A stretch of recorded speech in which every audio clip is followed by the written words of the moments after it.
Whew. Yeah.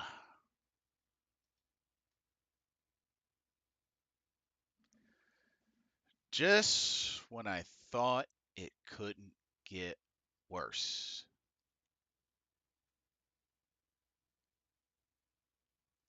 Wow.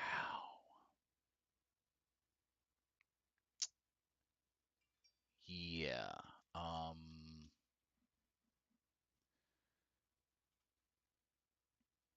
well, we know for sure the curse still lives on as Carolina still cannot defeat Cincinnati in Cincinnati.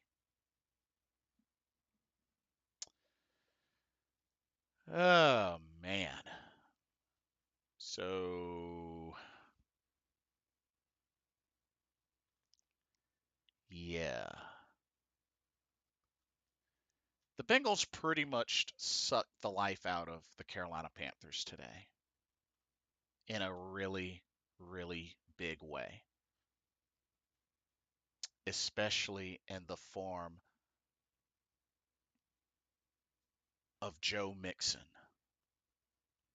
Joe Mixon finishing with 5 touchdowns. Joe Mixon finished with 5 touchdowns. Wow. Wow. Wow.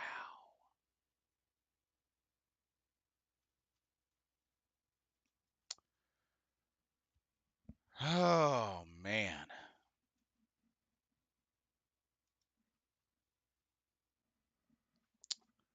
Wow. What's up, guys? Jeff R says, tear it down, rebuild. Yeah, I hear you. Mactown Tony, what's up? CJ Henderson has got to go. Facts. Y'all, let me ask y'all something. The Cincinnati Bengals came into this game ranked 30th on rushing offense and ranked 31st on sacks allowed, and Joe Mixon gets 4 rushing touchdowns and a receiving touchdown, but 4 rushing touchdowns.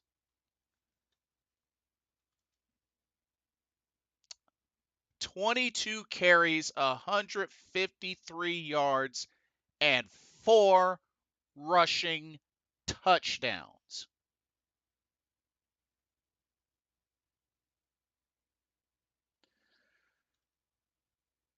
Whew, man. I'm having trouble here, y'all. I'm having trouble here. I'm really having trouble trying to make sense of this. So the Cardinals game. Cardinals came in with the worst defense. Beat us. Falcons beat up on injuries here and there. Beat us. Rams. Rams were struggling on offense. Beat us.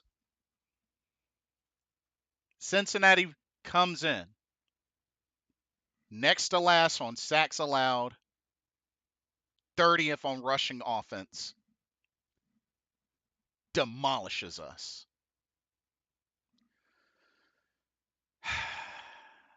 I mm. Jeff R says, I think the team is checked out. You know something? You probably are right. You just may be right, Jeff R.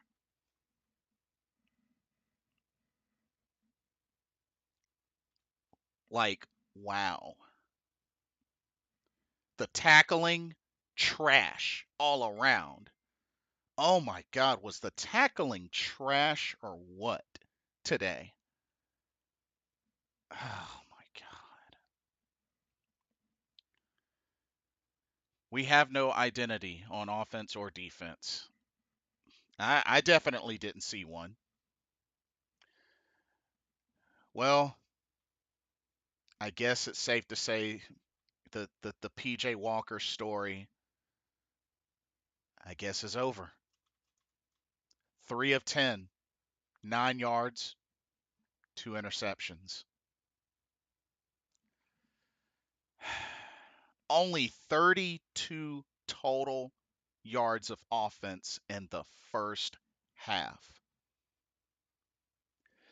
32 total yards of offense in the first half.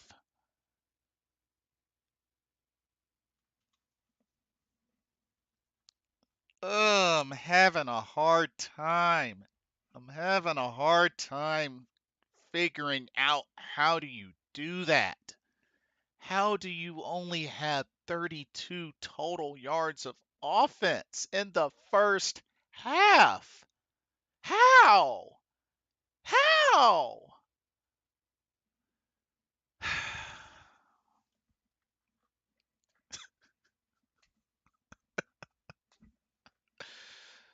How? How?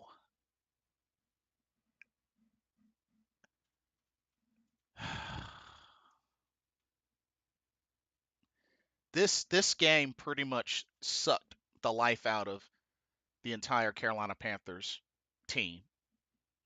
That's what happened with this today. The Bengals have literally sucked the souls out of this Carolina Panthers team.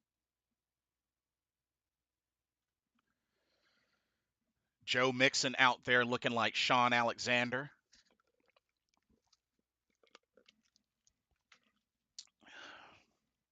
And then we turn around, we got to play the Falcons again this coming Thursday.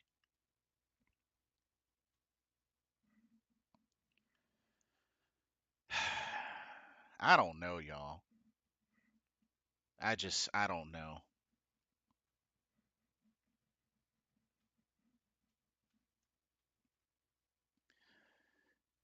Baker Mayfield put into the game in the second half and decides to do a little something something. Raheem Blackshear with a touchdown. Terrace Marshall Jr. with a touchdown. Tommy Tremble with a touchdown. But I mean, when you think about it, I mean, were these really garbage touchdowns? These might have, honestly, I know it was in the second half. It started in that first drive in the second half, but honestly, y'all, I think those were garbage touchdowns. I can't even front. I think those were garbage touchdowns. Hey, what's up, Mr. Gemini? I don't even know what to say. Is PJ still the starter? Honestly, after today, probably not. I mean, 3 of 10, 9 yards, and 2 picks, only 32 total yards of offense in the first half. It's kind of hard. It's kind of hard to deem him starting quarterback. I'm just saying. Uh, especially when Baker comes in and throws 2 touchdown passes. I mean,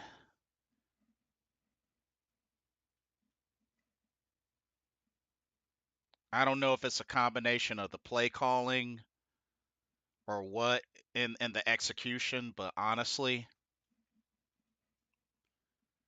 our offense just that first half, the offense was non-existent.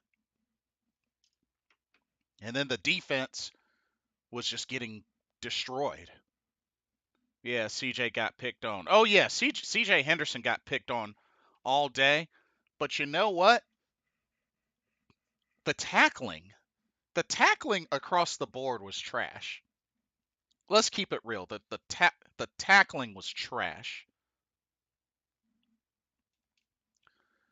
Jeff R says, "Oh, so the Falcons did lose to the Chargers. Okay. Falcons lost, which means that the season technically isn't over, which is true. Although I really wish it was over. I can't take this roller coaster. Wish it would just end already. Now I feel you on that. I feel you on that. But yeah. So yeah, he's right. The Falcons did officially lose. Yeah, they lost.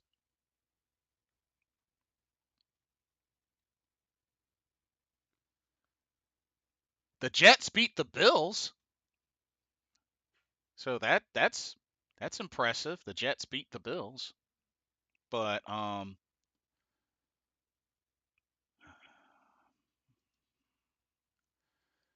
I feel like the only positive out of this game is we didn't give up any sacks, and Terrace Marshall Jr. got his first NFL touchdown, and he was our leading receiver. 3 catches, 53 yards, had the touchdown. Um, but yeah, those are really the only somewhat positives of this game. Mr. Gemini says they gave up like 10 yards of play. Yeah, it felt like a tank. Honestly, it really felt like the team just did not show up to play, period, on both sides of the ball. They just did not show up to play. I mean, from that first drive from Cincinnati, just waltzing 90 yards down the field and scoring the touchdown, and just Joe Mixon. Today was the Joe Mixon show. This was the Joe Mixon show. A team that came into this game ranked 30th in rushing yards per game, ranked 30th. And Mixon comes in and gets 4 rushing touchdowns. That says something. Did the Falcons break them or something? Where was the fight? I have no idea. I have no idea, but it looked like a surrender job. It definitely looked like a surrender, give up job. It was bad, y'all. Today was really bad.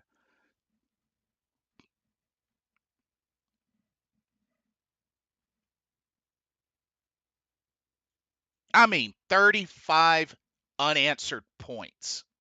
35 unanswered points. And to cap off the end of the half with a fumble on the kickoff return.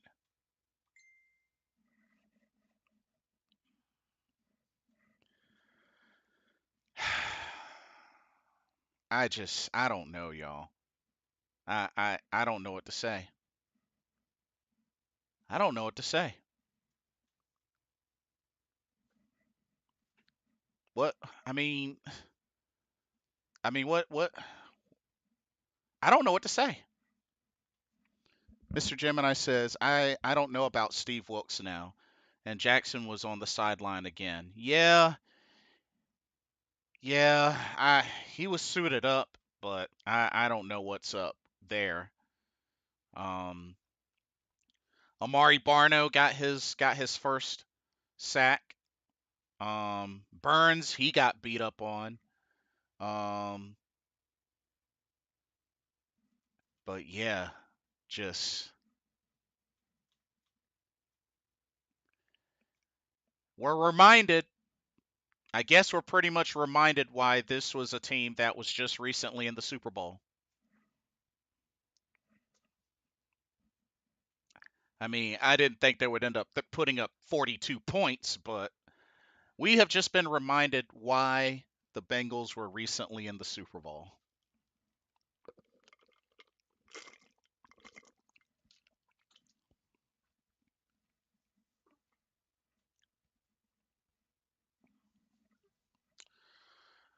Whew, man.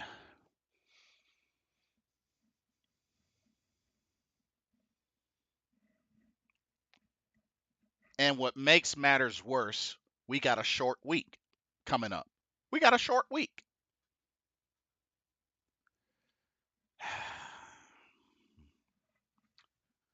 Ah, goodness gracious. Lord help us.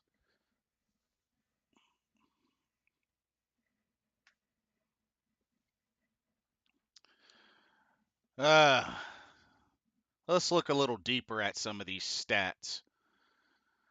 Baker Mayfield came in and did a little something something. 14 of 20, 155 yards, 2 touchdowns.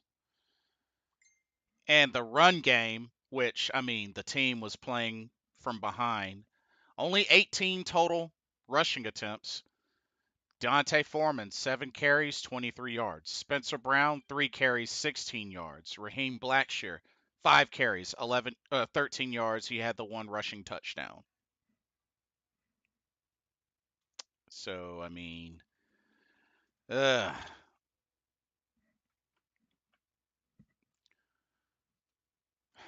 but yeah, Terrace Marshall Jr. had the receiving touchdown, 3 catches, 53 yards. Tommy Tremble, 2 catches, 11 yards. DJ Moore, 2 catches, 24 yards. Raheem Blackshear, 4 catches, 40 yards. Shy had the one catch for 20 yards.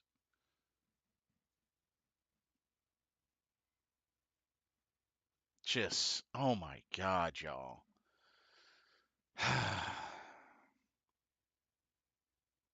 But that what stands out the most, Joe Mixon, 22 carries, 153 yards, and 4 touchdowns.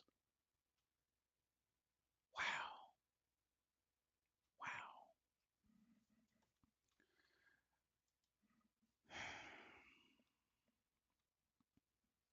I just, I don't know what to say, y'all. I, I don't know what to say. I really don't know what to say.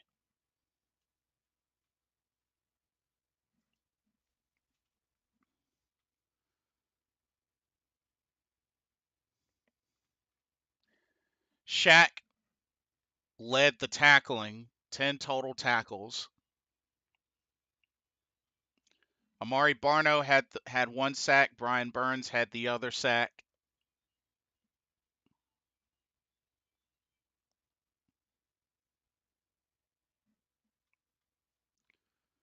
Oh man. Team stats.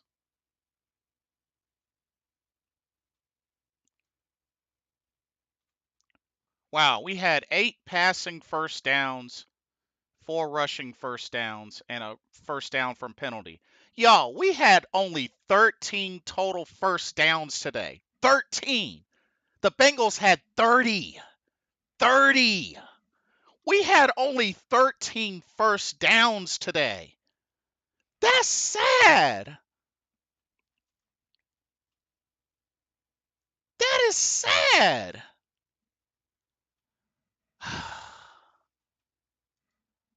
Only 13 first downs. And of course, the Bengals showed why they're in the top top 3 on third down conversions. They were 6 of 10 today. They were 6 of 10 on third downs. 6 of 10 on third downs. It's crazy. Yeah. 35 to zip at the end of the first half. It's crazy. Not only that, only 32 total yards of offense in the first half. It's ridiculous. 3 turnovers. You know, we had the 2 interceptions and the fumble.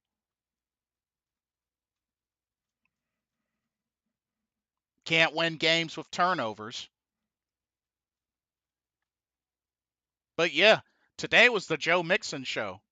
Receivers didn't have to do a whole lot. I mean, the tackling was bad enough. And look at us, third down efficiency, 2 of 8. 2 of 8.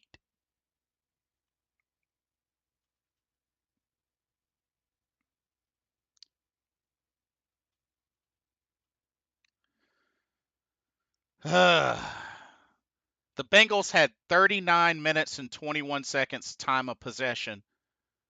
We only had the ball time of possession for 20 minutes and 39 seconds in this entire game. Y'all, this was trash today. Like, I feel like there was a lack of effort. Like, I feel like overall there was a lack of effort. I mean, maybe with the exception of Baker Mayfield coming in and throwing 2 touchdowns, but I mean, those are pretty much garbage touchdowns. Let's just keep it real. Let's just keep it real. Jeff R says their punter made the easiest money ever. Facts. Facts. Especially in that first half. Mr. Gemini says the season is basically over now. It's not officially over, but it's looking that way. It's looking that way. I mean, they're 2-7 now, and but I mean, if the other teams in the NFC South keeps losing, then I mean, that's only gonna keep our chances alive. I mean, the Falcons just lost again. I mean, we'll have to see what happens with the Bucks and the Saints, but I mean, if they keep losing, then I mean, we're still in it officially. So,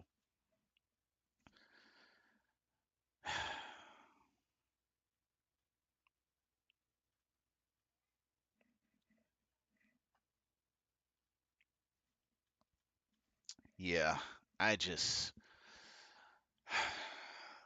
Ben McAdoo, like I've said before, Ben McAdoo is the most inconsistent. That guy is inconsistent.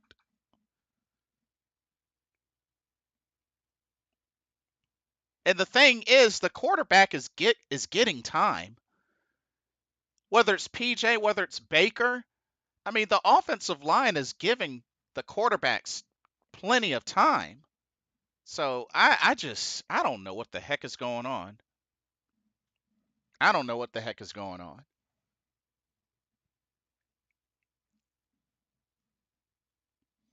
Mr. Gemini says people saying they should have traded Burns now. I mean, my whole thing is this. It, I mean, are we going to completely break down the whole team now? So we're just going to break down the whole team? I mean, it's like we're scrambling and scrambling to get picks and whatnot, and these picks aren't even guaranteed to land with winners. You know, that's why even for the folks that support tanking, that's why I don't get the idea because there's nothing guaranteed from it.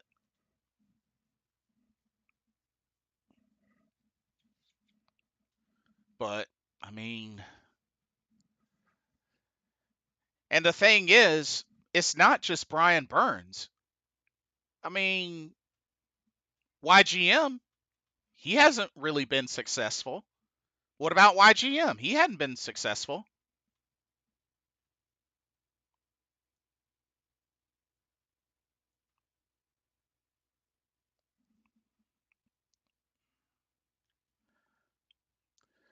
He's not worth 100 million though. I mean, that's fine. I totally get that. I get what you're saying, but at the same time, we do also have to remember this was somebody that was a Pro Bowler. Now, has he fallen off some? Sure, but we are talking somebody that was just a Pro Bowler last season. Not a couple of seasons ago, but last season. So I mean, I get it. It's another young guy, and he's having some struggles. He's picking away at a sack here or there, but the fact of the matter is the whole D line is struggling. The whole D line is struggling, and I don't feel like he should be the only one singled out.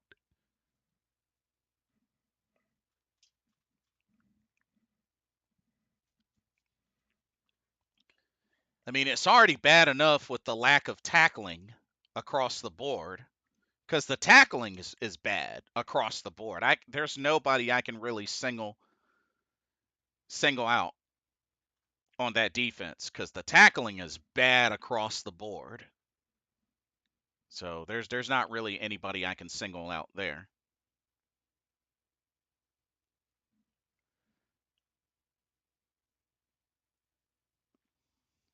But one thing's for sure, there's definitely going to be some changes. There's going to be a barrage of changes. I do believe that will be the case. There's going to be a barrage of changes. It's only a matter of time. I mean, we're past the deadline. We're past the trade deadline, but, you know,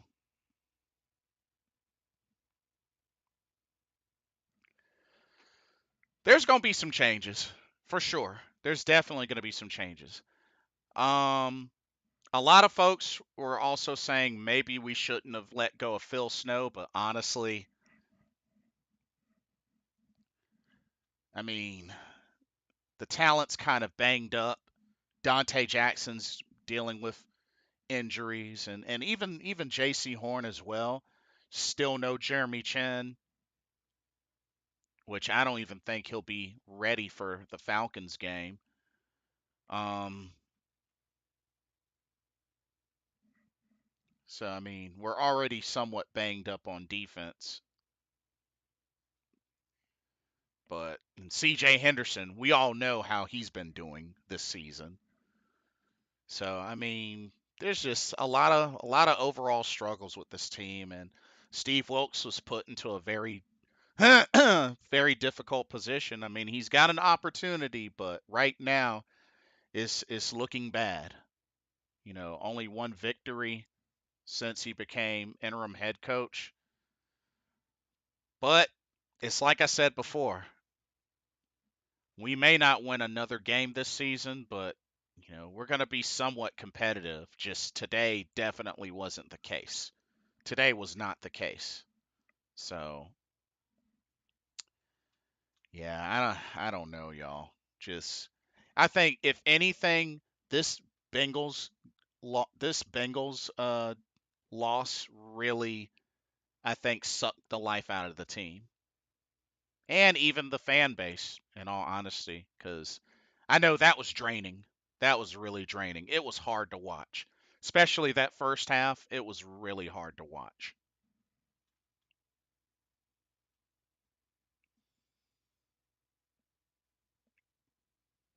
All right, Gemini. Yeah, thanks for stopping by. I'll catch up with you. What's up, Vietnam? When compared to a Super Bowl contender, we looked like Lil League. Yeah, yeah, yeah. I mean, 32 total yards of offense in the first half. I think that's probably the most. You know what? I'll say this. No shade towards Joe Mixon. Joe Mixon is a good running back. No shade towards him. I'm not going to take that away from him.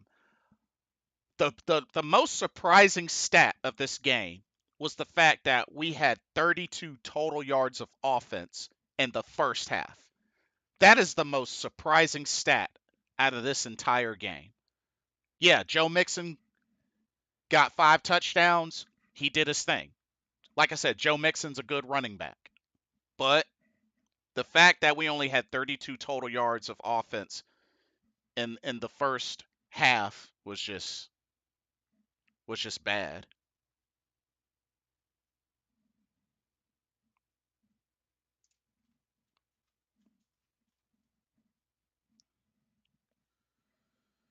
Um this is why I wanted us to build our team the right way. I mean, so far the only thing that's really consistently been shining on our team so far is the O line. Is the O line. The O line I think is safe to say is set. But at the same time, you know, coaching staff has been shuffled around, and there's no telling if Steve Wilkes is even going to get a legit shot.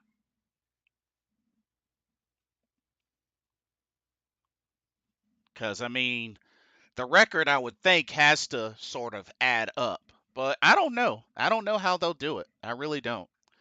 Yeah, 32 total yards in the first half, Vietnam. Complete annihilation. PJ was 3 of 10, 9 yards and 2 picks. So I don't know What was up with that? I don't know. What was up with Ben McAdoo? Once again, not opening up the playbook. But it's like I said before, Ben McAdoo is inconsistent in his play calling. Like, seriously, that dude is inconsistent with the play calling.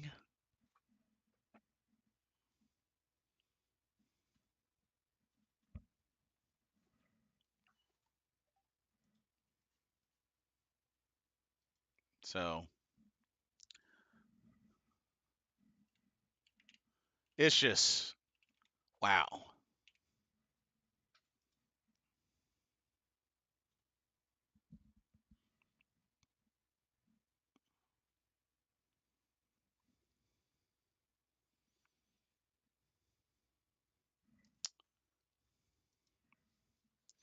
Yes. Fandom says yes. The O line is good, but has had penalties every game and should be replaced. Wait, so you want to replace our our best, pretty much one of our best linemen? I mean, he's had a few penalties, but okay.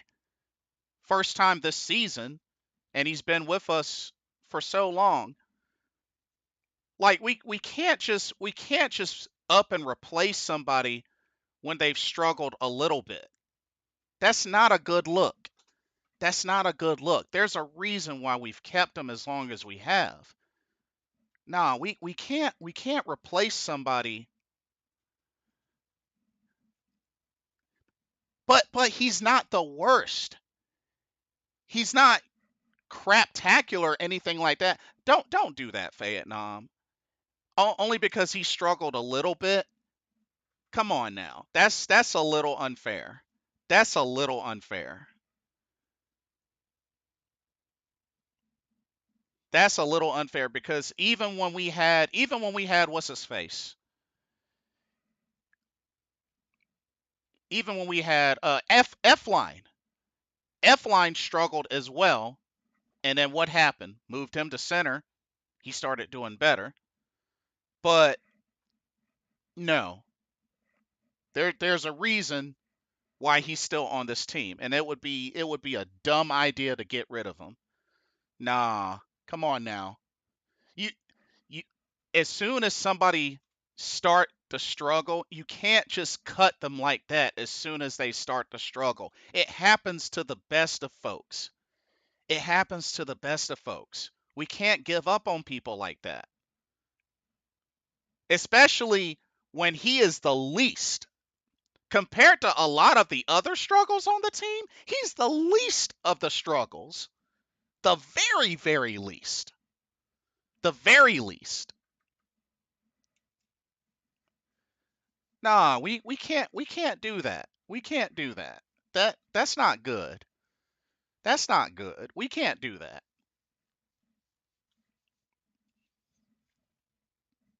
I mean, they didn't even give up a single sack today. They didn't even give up a single sack today. Not to mention, a lot of the penalties today were offsides, especially on a handful of the scoring plays. We had a lot more offsides than anything else.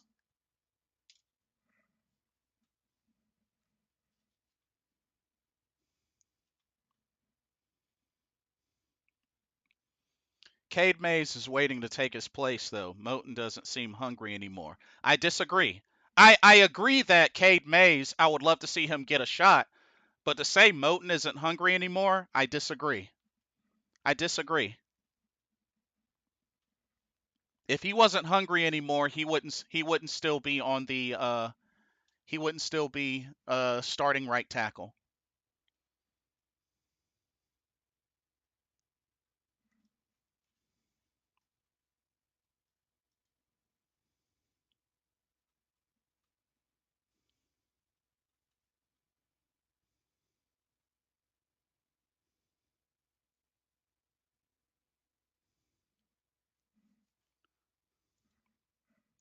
Oh, wait a minute, wrong thing. False start. What do you mean false start? Bro, the team had 7 total penalties, 4 of them were offsides. 7 total penalties against Carolina. 4 of them were offsides, and I think one was an illegal formation, but 4 of those were offsides on the defense. We only had 7 penalties today. 4 of them were offsides.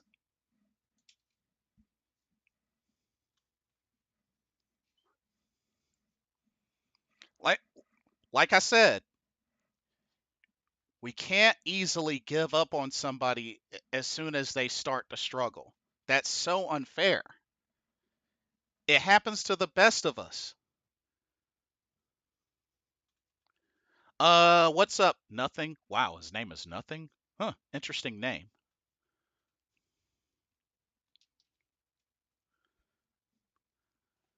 Did you hear Marvin Lewis was at a Bears training camp trying out as a kicker? Marvin Lewis? What the heck? Interesting. Weird. That's I don't know how to take that.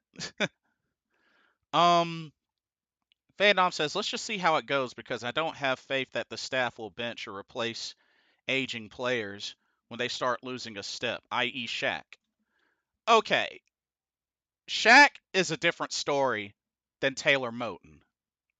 That's that's quite a different story because you have to remember when we had a struggling O line, Taylor Moton was our best guy when we had a struggling O line. So that's like night and day. Shaq, Taylor Moton, that's night and day. That's not even a comparison, if you ask me.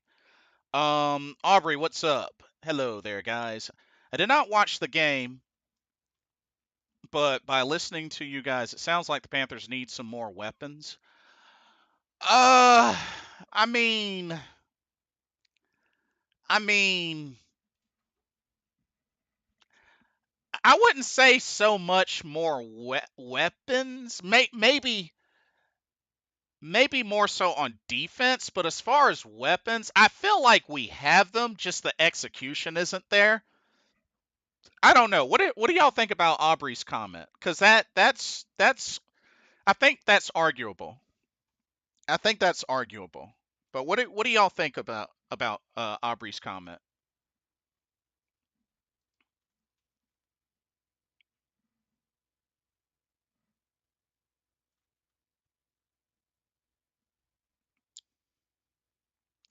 Um, Not to mention, also Vietnam. Keep in mind that as soon as Moton was drafted, he started at right tackle the following 3 seasons straight, every game for the following 3 seasons after he was drafted. I'm just saying. I'm just saying. Moton, yeah, Moton had a little bit of struggle, but it's really just the beginning, especially when we now have a pretty dang on established offensive line. I would say compared to the years. But previously, in the previous years, he was really our best guy on that O line. And our O line used to be Trizash, like badly.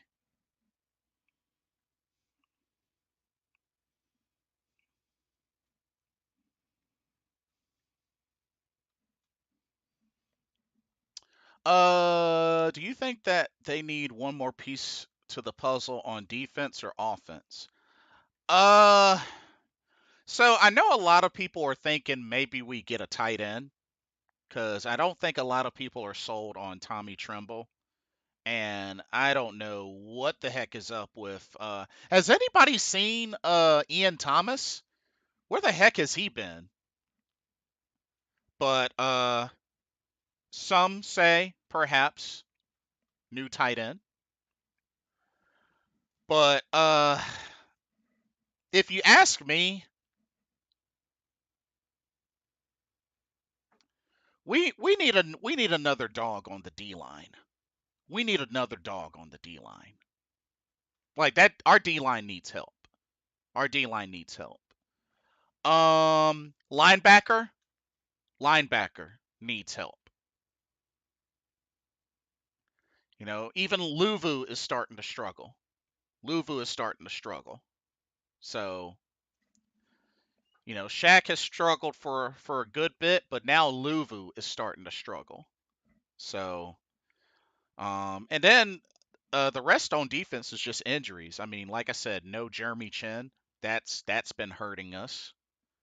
Um, you know, Dante can't seem to stay healthy. J.C. Horn, you know, J.C. Horn's doing his thing, but he's another one that, you know, health may be a little questionable. And C.J. Henderson, he's just flat out trash.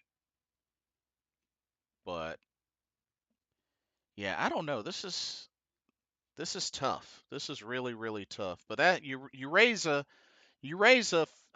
good question though, Aubrey. You do. You do.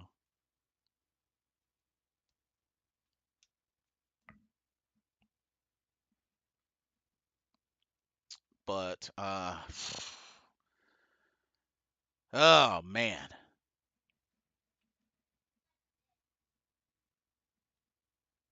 I think what's really scary now is being that we have a short week because we got the Thursday game against the Falcons. So it's like, how do we really prepare? How do we really prepare after a mollywhopping like this? How do we really prepare?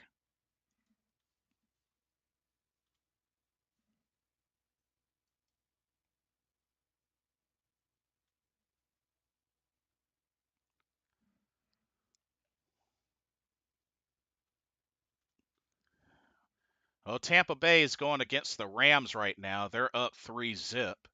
And like I said, the Falcons did lose 20-17. Are the Saints playing? Saints play tomorrow. So, I mean, if the others lose, then I mean, that technically still keeps us in it, but after a loss like this, it's going to be hard to bounce back. It's going to be really hard to bounce back.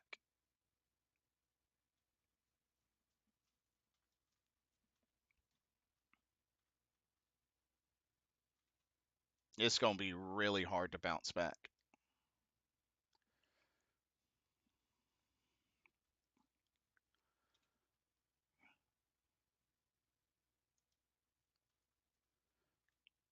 And, you know, as much as a lot of folks are really hard on Brian Burns, he's still our sack leader with 6 sacks this year. He's still our sack leader. So, that says something. That says something.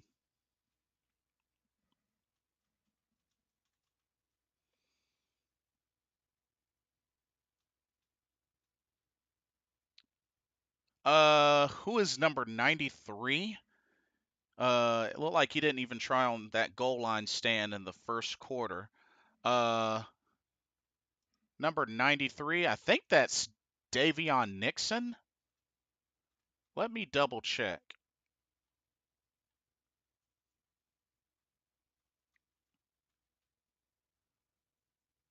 No, Bravion Roy. Bravion Roy, Vietnam. Number 93 is Bravion Roy. I forgot. Davion Nixon's number 54. Um, let's see. Aubrey says I'll go check out the replay and see what happened. I'm thinking that Tampa is going to ease right back in it. I'm looking for them to beat the Rams. We'll see. I need them to lose, but we'll see. And who will be our starting quarterback now? I thought that PJ was solid. Well, I mean, here's the thing, Vietnam. PJ came in, was 3 of 10, 9 yards, and 2 picks. Uh, and then Baker comes in and has a 70% completion percentage and throws for over 200 yards and 2 touchdowns. So I don't know if Baker has earned his spot back or not, but the PJ Cinderella story might have ended, unfortunately, as much as I hate to say that. 93 got pushed back so far of the play he didn't even got pushed so far out of the play he didn't even push back. Yeah, Fayetnon, that was Bravion Roy. And joining me, my good friend and co-host, Mr. Carolina, joining the venting party.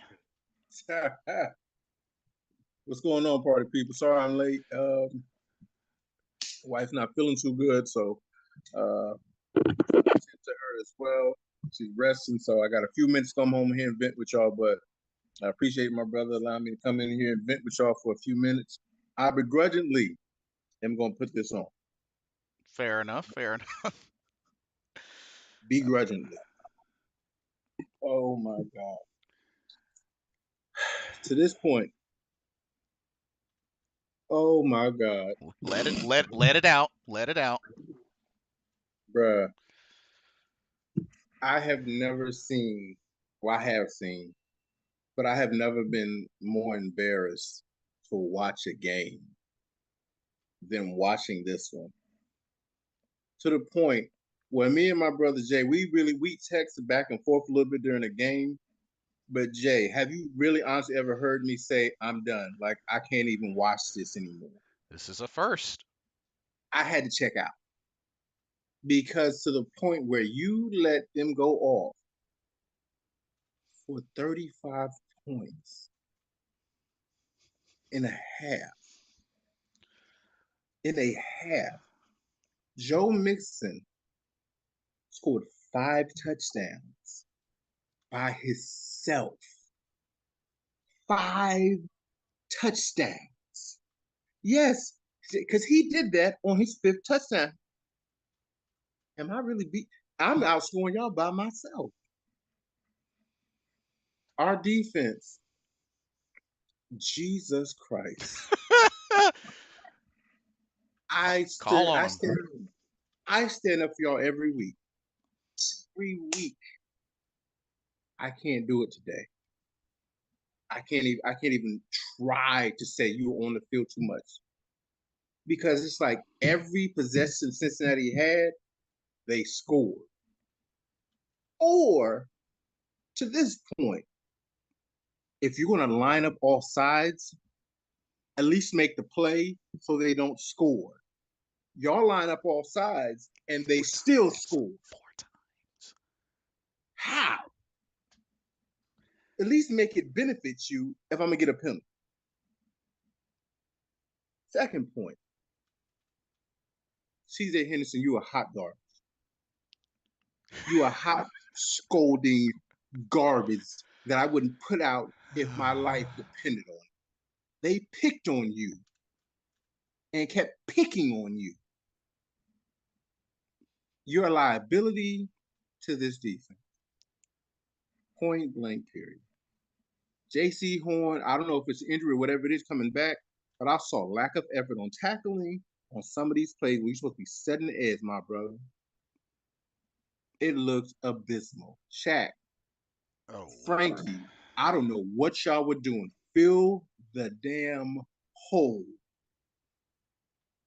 We just look like a JV team playing Alabama.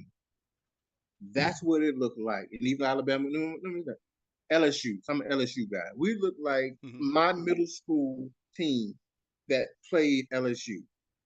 We couldn't stop nobody. We couldn't defend the pass, the run. They probably could have scored on special teams if they wanted to. That's how bad we look. Point number three. Point number three. Mhm. PJ Walker. I advocated for you, bro. I advocated for you. I looked at your two interceptions.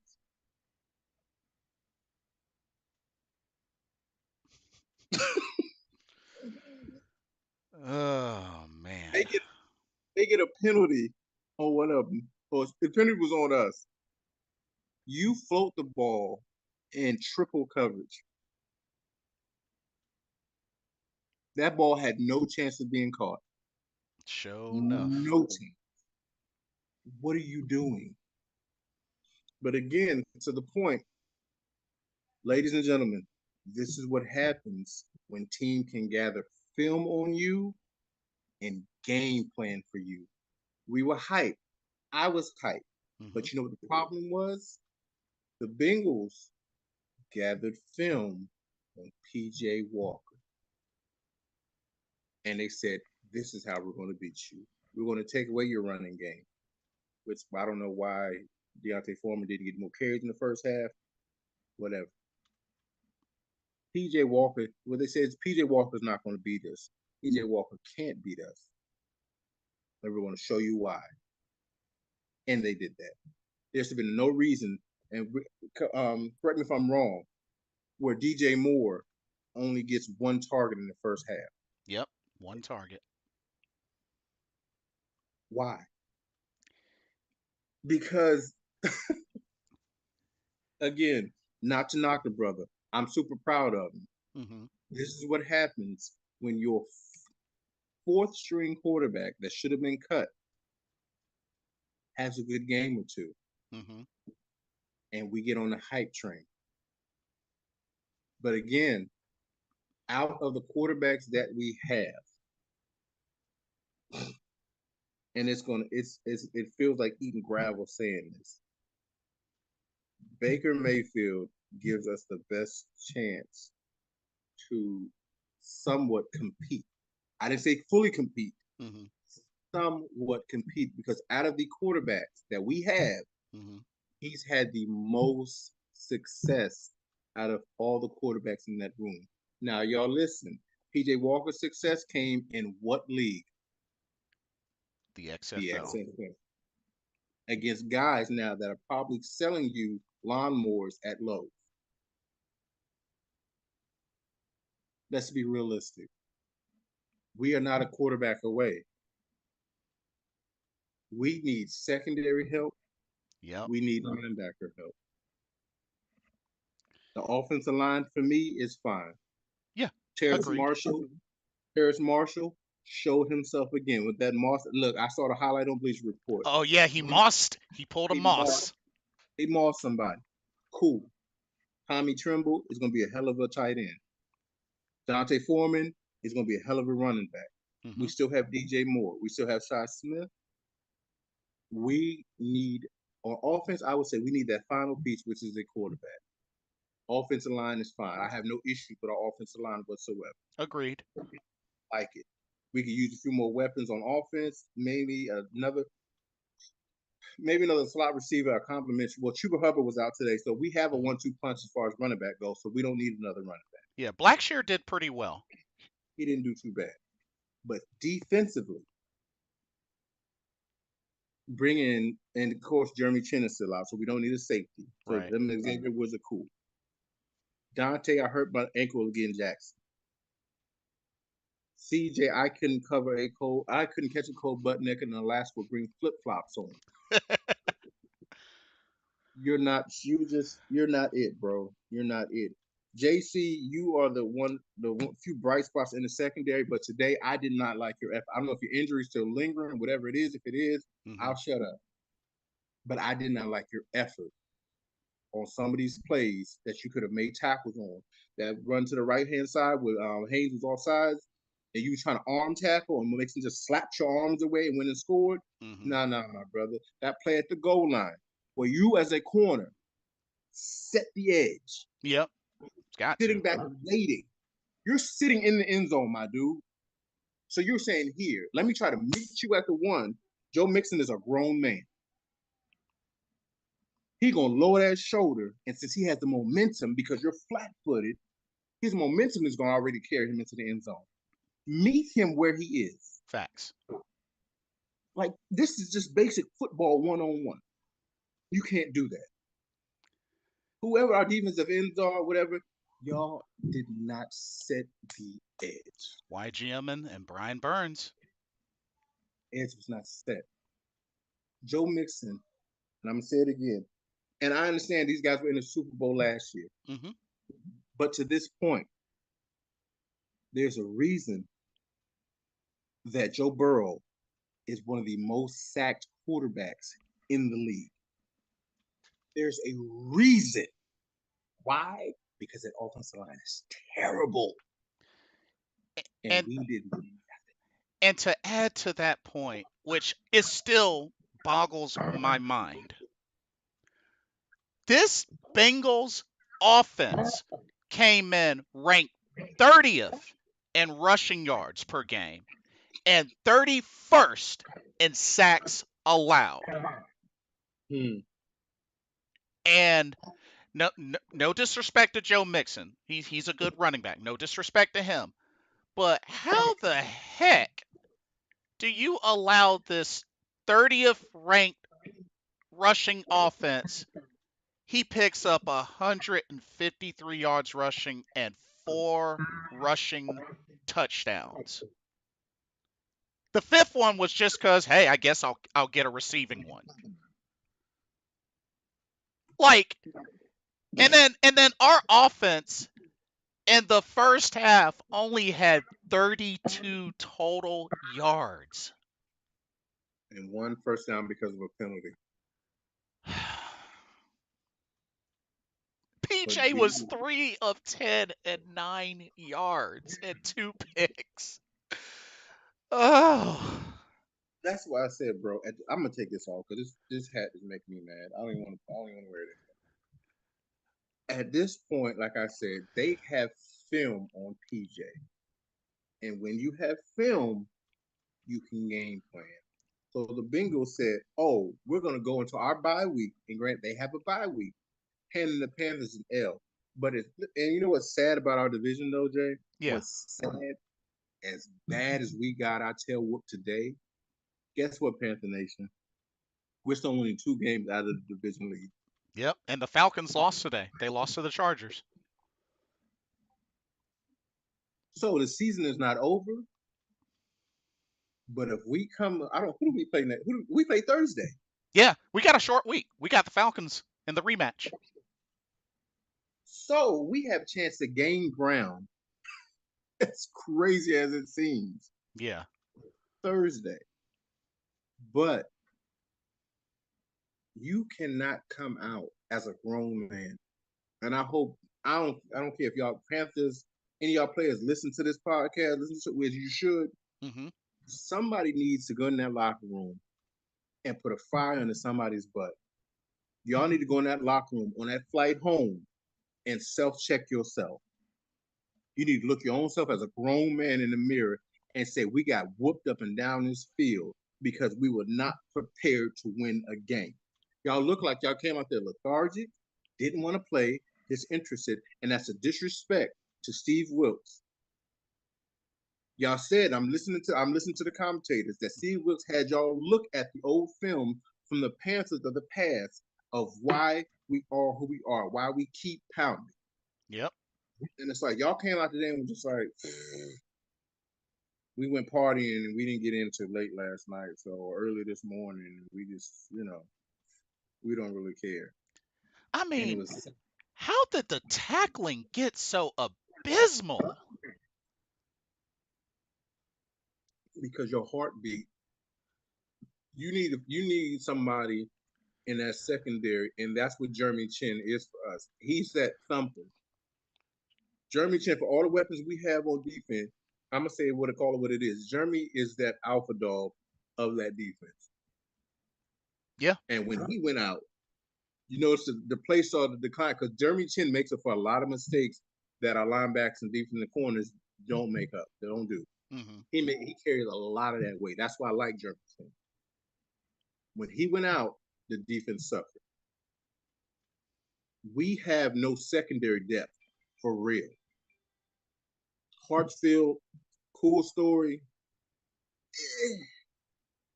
is okay. And don't get it twisted. Cincinnati has weapons.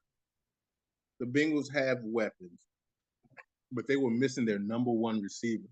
Yep. No Jamar Chase today. He's not playing today. But Higgins went off, Yep. and guess who they picked on the first two plays of the game? CJ. CJ. They picked on you. There's a reason teams pick on you. They was like, oh, we're not going to throw at JC. Not really. We're going to pick on the other guy. We're going to see if he can cover. And guess what? CJ Henderson, you're showing everybody in the league why Jacksonville traded you. How you a top 10 pick? I don't know. Yeah. I'm definitely not convinced. And with the incoming comments, let's see. Super Trebo says, "Hey y'all, what's up? I hate to say it, but get ready for possibly the Falcons to get the broom ready for us again Thursday night. If we don't come prepared, it may look that way. The Panthers will draft a quarterback next year, my folks. Yeah, Yeah. definitely, most likely. Um, the defense was probably worn out because the offense could not produce. I mean, 32 yards total of offense in the first half will definitely. But at the same time, the defense got cooked. Let's just keep it real. The defense got cooked. How about you? We can't use that excuse this game. We can't use that excuse. Because the damn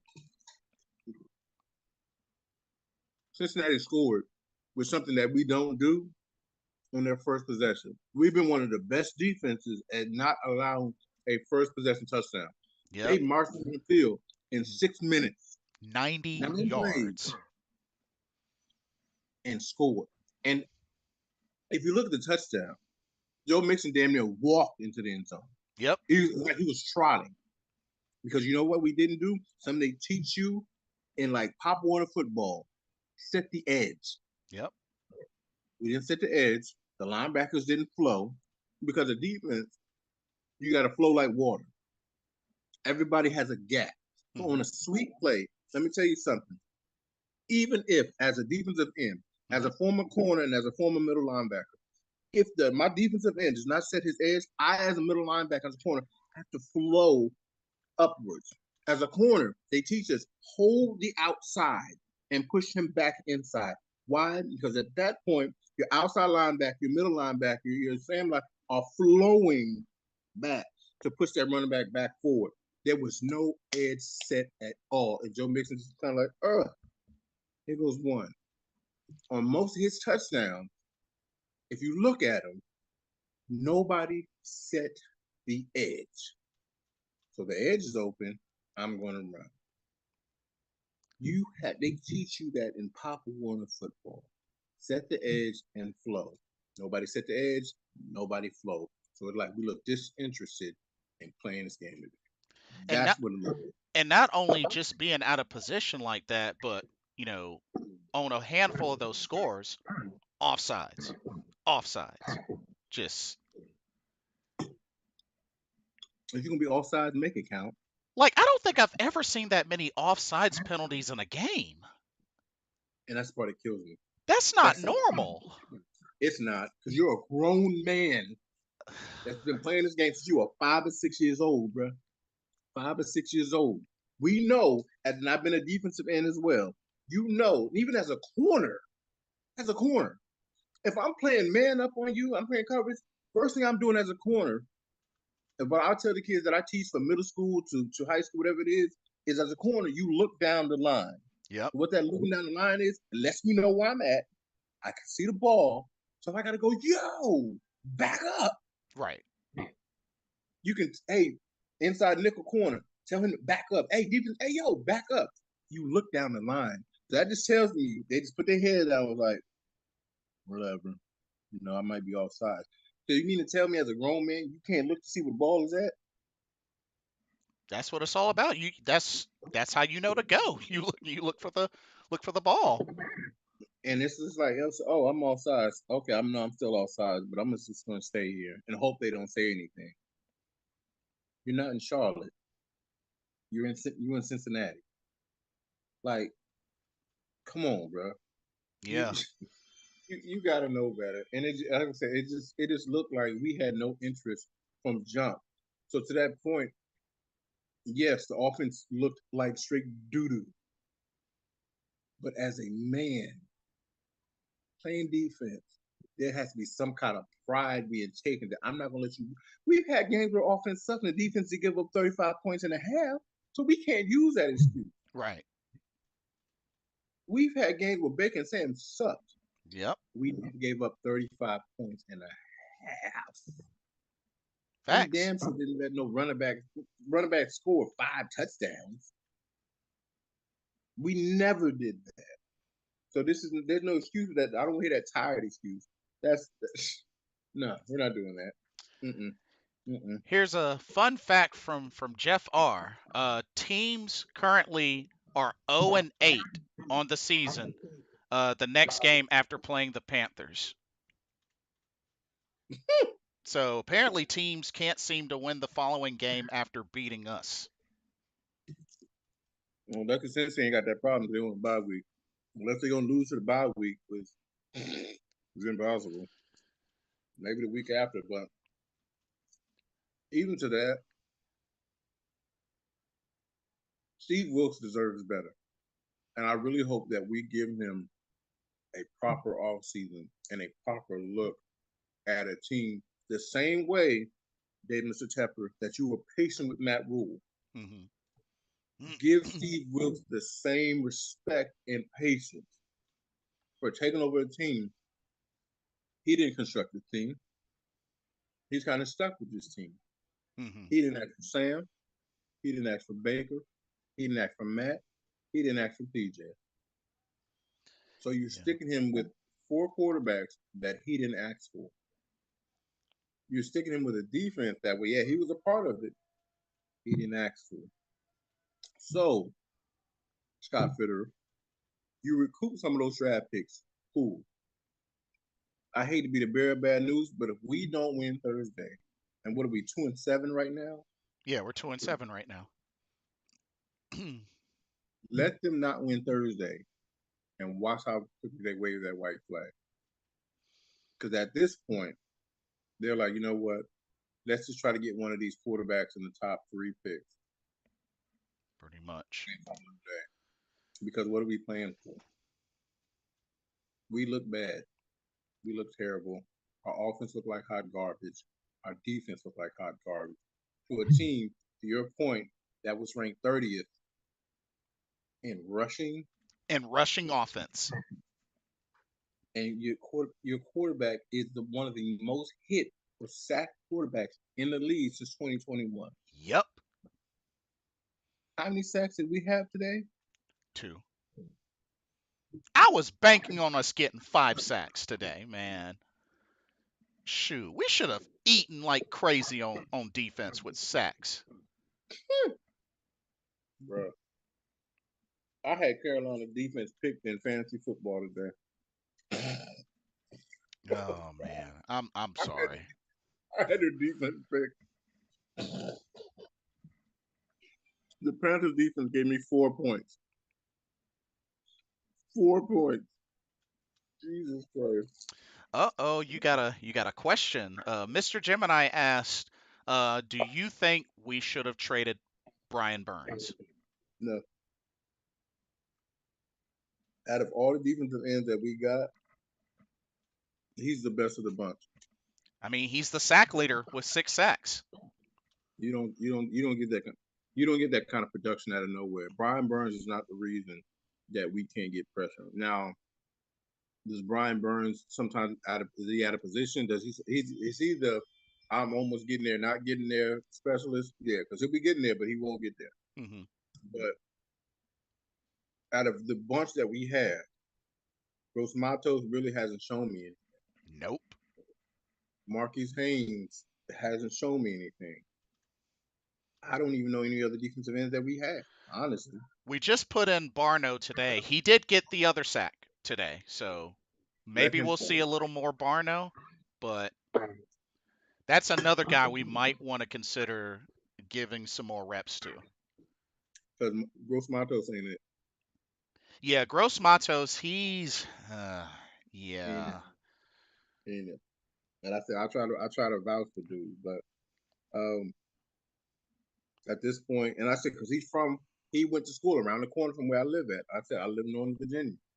He lives like literally his high school is literally 15 minutes from where I live at. So he's a Oh, local kid nice. here. So it's like, oh, okay, he went to Chancellor High School. I went to Cortland High School. Hmm. So it's like our schools are rivals. I'm like, okay, cool, local kid. Yeah. Hmm.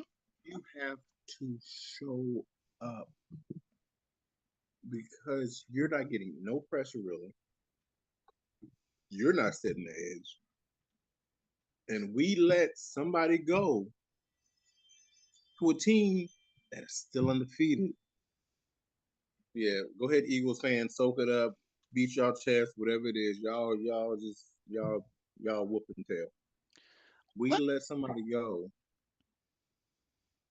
that was doing everything that you're not doing. Oh, you talking about Hassan? Oh, yeah. Hassan got pressure. Hassan got sacks. Hassan defended the run.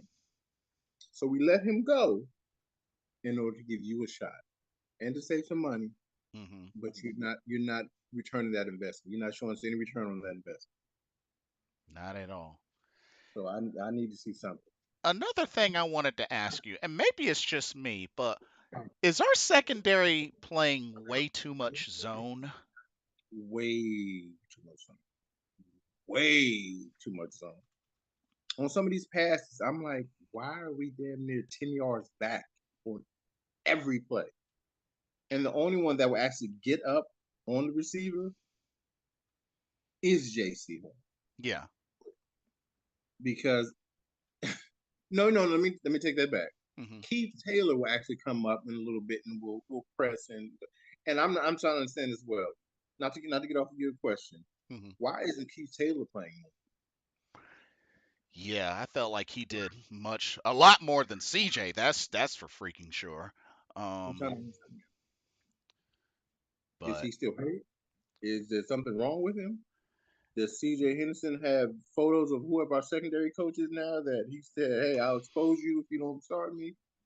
Because CJ Henderson cannot be your third best corner on this team. He can't be. yeah. Because every week, if I'm another team, I'm going to pick on him every chance I get. Pretty Every much. time I see CJ Henderson, I'm going to pick on him. Miles Hartfield, as good as your story is, I see you, I'm going to pick on you. Because y'all are Mm. just like, y'all are luxury corners that, for the most part, got exposed badly. And you keep getting exposed badly. And today was just like a game where I hope y'all have selective memory because Yeah. y'all need Um, to see Thursday. so a follow up from Mr. Gemini. He says, but we could have had 5 future first round picks for a guy that is a non factor way too much and that probably wants $100 million when he's not worth that. Okay. Here, I'll let you go first on this one. I'll let you go first on this one. To that point, you're right. We could have had it. We could have, and we could also draft a bunch of busts those picks too. It, Just because you're a high draft pick doesn't mean you're going to come in and do something. and that's the point that I make. Like, yes, future first round picks are nice, but we have to also remember that there's no guaranteed bank. It's Look at Baker Mayfield. look at Baker Mayfield. Look at Sam Darnold. It's the same thing. It's just like Heisman Trophy winners aren't guaranteed bank. We used to have one by the name of Chris Winkie. Remember what happened with that? You know, like, these are not guaranteed. And secondly, have people forgotten that number one, Brian Burns is our sack leader, and number two, he's just coming off of a Pro Bowl season last year? People need to stop forgetting that. Yes, let's trade one of our best assets for a future pick that we hope will bring the same amount of production. I hate to newsflash y'all. There isn't another Lawrence Taylor coming in this draft coming up here. There isn't another what's our boy out in Cleveland? Miles Garrett in this Miles Garrett. draft. Hmm. There's not one of those coming up in these drafts that we know of anytime soon. And I watch college football too. If one of those is coming out, absolutely. But we don't have that. Brian Burns isn't the problem. Every good pass rusher has a complimentary guy on the other side. Last year, we had two legit pass rushers that were dogs getting there. Yep. This year we had one. And of course, to your point, I hope he works out Yeah. because he reminds me of Brian Burns. Long, athletic, has a quick first step to get past him. So I hope he does pan out. Oh, Amari Barno. Amari Barnett, sorry, yeah, I hope he does pan out. But you can't be a because what all offensive lines are going to do is they're going to shift their blocking to you. So teams know we only have one legit pass rusher. So what are they doing? They're just going to shift their blocking where Brian Burns is. That's all they got to do. Mr. Gemini says Burns ain't no Miles Garrett, and he wants Garrett money. Wait, did he say that he wanted Garrett money? I don't remember hearing anything about that. I know Brian that he Burns. says he wants to stay with Carolina, but I don't remember him saying anything about money wise. But it's like I said, Mr. Gemini, dude is our leading sack leader. He's our leading sack leader. 6. Six sacks so far. I know it may not be a lot to a lot of these other guys, but he's our leading sack leader. We already got rid of one of them last year, which look at what that's done with us. And secondly, in his rookie contract, dude's had a Pro Bowl. Like, Let's not act like he's a bum. I mean, I That's mean, I mean, who we gonna get? I mean, I know a lot of folks are talking, I guess, Will Anderson, but like, no, I'm good. I mean, we have a Pro Bowler. We have a Pro Bowler. Which they don't grow on trees, and nobody's just running to Charlotte to say, "Hey, let me come be a Pro Bowl." We don't have that luxury. Like we don't. And with the past few years, if you notice how many legit free agents have spurned the Panthers because of one idiot that thank God he got fired. So this is not a free agent destination. If you have somebody good on your team, that's like you having the best woman in the world for you. People may not like her. People are like, oh my God, why are you with her? They're not for everybody else. That woman is for you. Brian Burns is for this team because out of everybody out there, hurt shoulder and all, he was still giving it the best that he had. Even with a hurt shoulder, he still got a sack with a hurt shoulder. Yeah, exactly. And another reminder, as much as draft picks we could be racking up, uh, what about the cap space issue? Hmm. Let's not forget about the cap issue that we have. We still got to take care of the cap space issue because we're going to be over going into this offseason. I mean, got to have the money to sign players, got to have money to extend players. So, I mean, picks after here and there. I mean, we still got to pay them as far as other key pieces. So, I mean, I really think we will be just fine on draft capital. We Mm-hmm. we just got to make the right choices for what's going to benefit us. And right now, I would say a benefit is two benefits, I should say. Yeah. He's getting rid of Sam Darnold and Baker Mayfield both coming off the books Yeah. after this season. So that leaves you with. I know I talked to somebody that joked about it. Going to next season with PJ Walker and Matt Corral as your quarterbacks. Hell no. Right. Again, as much as PJ and I look, that throw was cool. Mm-hmm. but somebody had to point this out to me. Until that long throw that PJ Walker had, he was straight booty the rest of that game. He didn't do much. He had one interception Yeah. going into that final drive. He didn't do much. Deontay Foreman was carrying that offense. 3 touchdowns. PJ Walker didn't do much. And I've said, you know me, I was beating the horn. I said, oh, PJ was going to. I had to sit back and look at it because I was caught up in the hype. Yeah, I So agree. that, Same here. so that throw, he had no touchdown passes, not one. So you wind up with 317 yards. 62 of those came on that one pass. Yep. Oh, it's not like he lit the world on fire. PJ Walker is a nice story. PJ Walker is exciting to look at because he's not Sam Darnold. He's not Baker Mayfield. But guess who we would probably been singing that same praises is Matt Corral if he was here right now. Yeah. We'd have been like, put him in, put him in. We can't say that. And please don't say put Jacob Eason in. There's a reason Jacob Eason is bouncing around from team to team to team to team. Let's stop that one. No, thank you. Was a practice squad guy. There's a reason. There's a reason. So no, I'm cool. Kick rocks with that one. I'm good. I've had enough of like we keep talking about. I've had enough of putting band-aids on bullet holes. Yeah.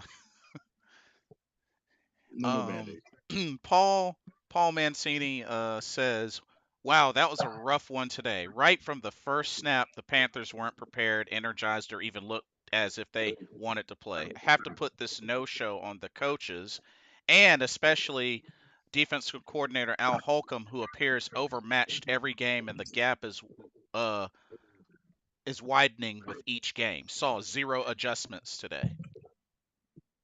I can agree.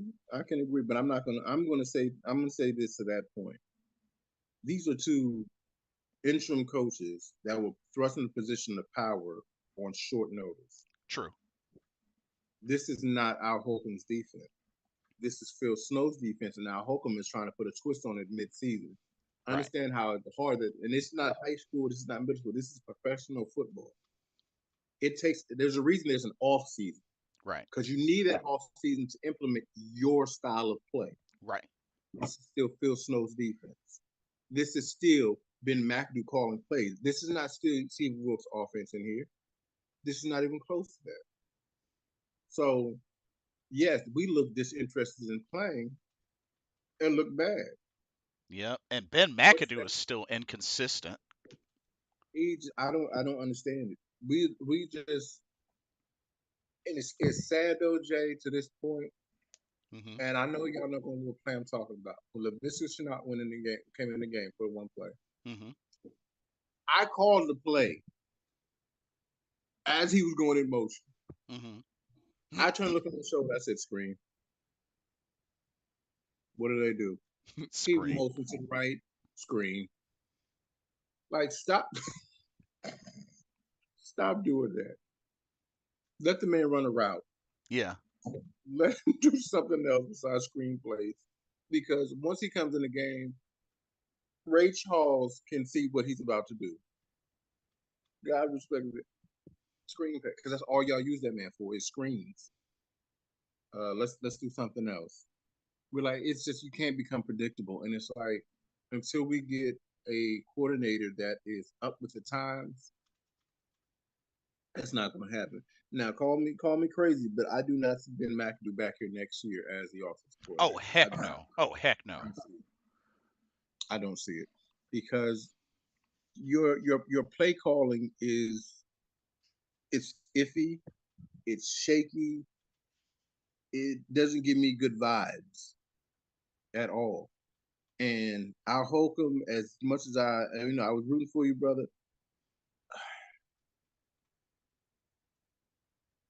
You may be better suited as a position coach Yeah. I'm gonna have to agree with you on that. because you just to that your point, you're playing too much zone. Make these cornerbacks earn their paycheck. Man up. Stop giving them 5, 7, 10 yards before the plays. Even it's like, if I'm a wide receiver I'm looking at my quarterback like, you see all this space this fool is giving me? Look, we can run a quick hitch and just do this all game because you're giving me 5 to 6 yards every pass. Hmm.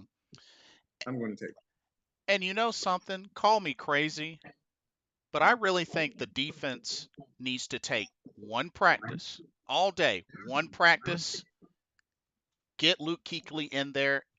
The subject for today is tackling. Nothing else but tackling that's it. for a whole day of practice.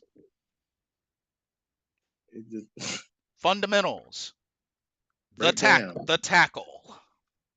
break down, position your hips, drive through the ball carrier. Don't arm tackle, lift him. Don't drive him to the ground. Just lift and twist. It's like, come on, fam. We've known, and I said one thing I can't stand about some NFL players is everybody wants to go for the big hit. Sometimes making the basic tackle is just as good as a big hit. You don't need to mad and hit stick everybody. Exactly. Just make the tackle. You don't. There's no need to hit stick everybody. And you know what's so ironic about that? You look back at the times. You remember the times where Luke Kuechly had a strip. Mm-hmm. What did he always do? Every strip. It was never from a hard hit. It was always a hit and wrap Mm. and then rip. He already had control on the offensive player, regardless of how quickly he went down or if it was after maybe a couple of more seconds. But it was always a hit and wrap. That's why he was the best. That's why, in my opinion, Luke Kuechly was the best linebacker that's ever come through. All due respect to Sam Mills, keep pounding. Hmm. Luke Kuechly was the best linebacker that came through this organization, and it's not even close. I miss Luke Kuechly. Like that was that guy. So when I see him in the building, sometimes I don't know about y'all, but I'm like, yo, just come out of retirement just for a little bit. Just for a little bit. Just for a Yeah, little bit. Back. shoot. That's the type of guy that you tease a little bit and be like, you sure you're really done? Are you really done? You're not really done. Nah, You you're can not come back really in about done. a year or two. You want to come back just for a little bit, You little bit, haven't you didn't get that ring yet. You didn't get that ring yet. I and know. we can I know you still want that ring. we can give it to you. I'm just saying, but Luke, it would be cool to have Luke back, man. It would be cool to have TD back. At this point, I would take Josh Norman back. Somebody that was some swag in the secondary. As much as I said, as much as I like Dante, the fundamentals just it was a knack of him coming out of college. Speed lacks fundamentals when it comes to coverage. He's always out of position. Relies too much on his athleticism. I think the only thing that stands out, I mean, Dante does have 13 career interceptions, but at the same time, like, what really led to those? Like, Bad throws. What's the one he had? Was it off of Drew Brees? I think it was Drew Brees, where he took that 2 point conversion back. yeah, And we were bad throw. yeah, The one last week for Mariota, he overthrew the receiver. Hell of a catch. yeah. But a lot of the time, it's bad or underthrown balls. It's not like he just missing receivers, like he didn't read the route perfectly. It's not like he was, um, I hate to say this. Patrick Surtain is killing it in Denver. Sauce Gardner Oh is man, he is killing it. Yeah, feasting with the Jets. Feasting. that's how you play corner.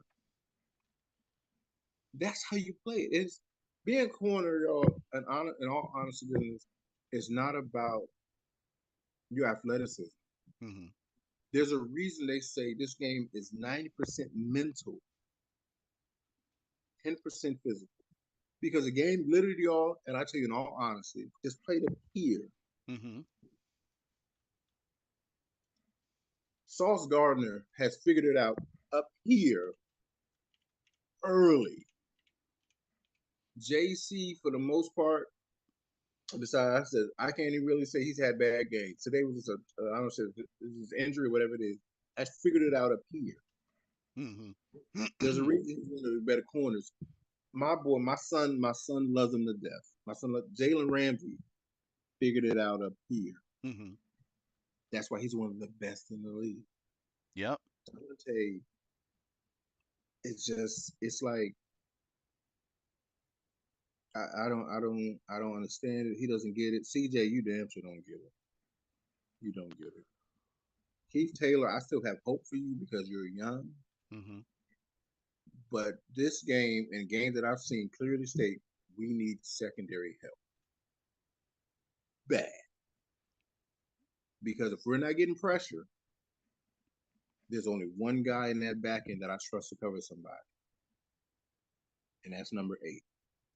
JC. Everybody else, besides Jeremy Chin, because well, he's not here right now, Right. our corners, I do not trust to cover anybody. I don't trust you to cover the water boy. None of that. Because it's like we don't have it. We Mm-hmm. don't have it. Indeed. Um, Paul's got some more comments. Let's see what we got here.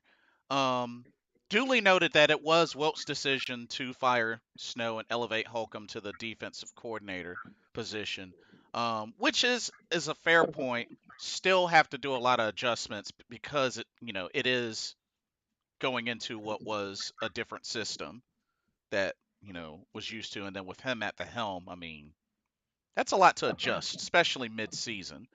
Yeah.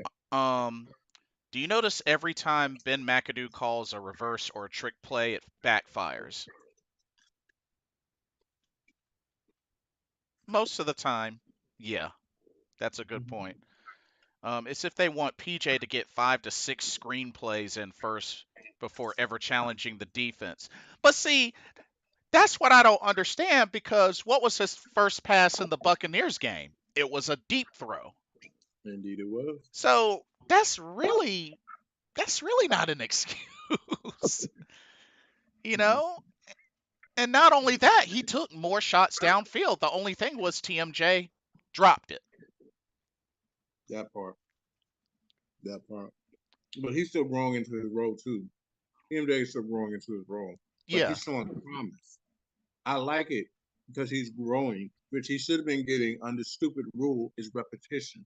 I can't get better, sir, at my craft if you don't put me in the game. Hmm. Terrence Marshall Jr. is miles ahead of Robbie Anderson. Now I don't give a damn what nobody says.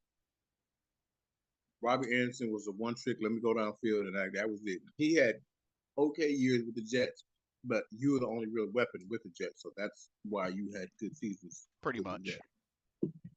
Terrence Marshall Jr. is a legit number 2 receiver. He has the size, he has the speed to be that. He is to me the perfect complement to DJ. So maybe Now that's really what it is. Now that he's healthy, maybe that's really all it took. he so if like I said, I'm an LSU fan. Hmm. He followed great receivers from LSU, and he was putting up numbers while they were at LSU. So LSU, anybody that watched SEC football, LSU is just it's we're not what we used to be, but you have to be a hell of a player to go to LSU. Right. Of course. And not only go there, but to produce at LSU. He produced. So Robbie Anderson was what school did Robbie Anderson go to? Temple, and then Temple. who the hell goes to Temple to play football? Like, come on, dude. He's a Matt Rule. He was a Matt Rule guy. I mean, Of course he was. That's why he got the extension. That's why he got the extension. He's a Matt Rule guy. Get out of here, man. But it's like, and then we need to find a legit slot receiver. Yeah. Shaw Smith had a little hot start, but I haven't heard much from him since. Shy. Hmm. Like I have hopes for him, but the candle is starting to slowly burn out. Like, Mm-mm. All right, burnt out for me. yeah. Um, Mm-mm. yeah. He had flashes. And that's the True. thing. As fans, we get caught up in flashes. Right. I don't need flash. I need consistency. The only consistent receiver we have, we're not even really giving the ball to. DJ is the only consistent. Now with Terrence Ferris, it looks like we have another consistent receiver, but again, he has to keep gaining experience, Mhm. which he is not gaining by playing. Now, if we find that slot and the shit, shoot, I'm about to say the word. I'm trying not to do that. If Shy is not getting it done, there's another receiver, and Laviscus is back. Put Mhm. Laviscus in the slot because he's physical. And I can guarantee you, none of those nickel corners, no linebackers want to cover him in that slot because he plays like a fullback at a wide receiver position because that's just him. Find you a slot receiver and watch the offense open up even more. Rashad Higgins, why is he not getting more burn? Yeah, that might be one we may have to, cuz I don't think we're ever going to see him. I don't think we're ever going to see him. That's what I'm saying. So, like again, why did you bring him over here? Because he was Baker Mayfield's boy in Cleveland. See how that panned out for you. The man's not even he's not cracking the receiver rotation. I haven't seen that man since what the first preseason game. Oh, remember he botched the reverse in the Saints game that we won. Oh, we ain't seen that brother since. He's been on that. I haven't seen that brother since. He might want to put out an APB on him. He's missing in action. Yeah. Um Ooh, Paul makes an interesting point. He says, "I'd like to see Derek Wright from the practice squad get called up and get reps from the slot. Somebody that did the light skin. That dude had a good preseason." He did. Now that you mention that, he did. I would like to see that. And like I said, we're not. And I know for me personally, I said we're not throwing the talent on the season because again, we're only 2 games back of the division lead. That's how bad our division is at 2-6. Mhm. We still have a chance to win this division. Yeah, especially As with bad the as it others is, still losing and such. So, yeah.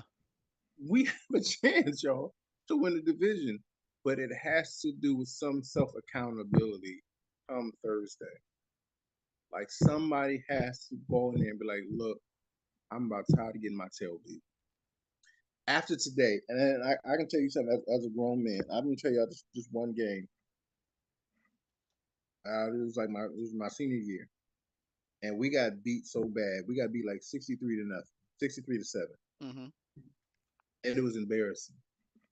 And I remember going into the locker room, cussing, yelling, fussing, being just mad Mhm. because it's embarrassing to see somebody keep scoring on you over and over and over, and ain't nothing you can do.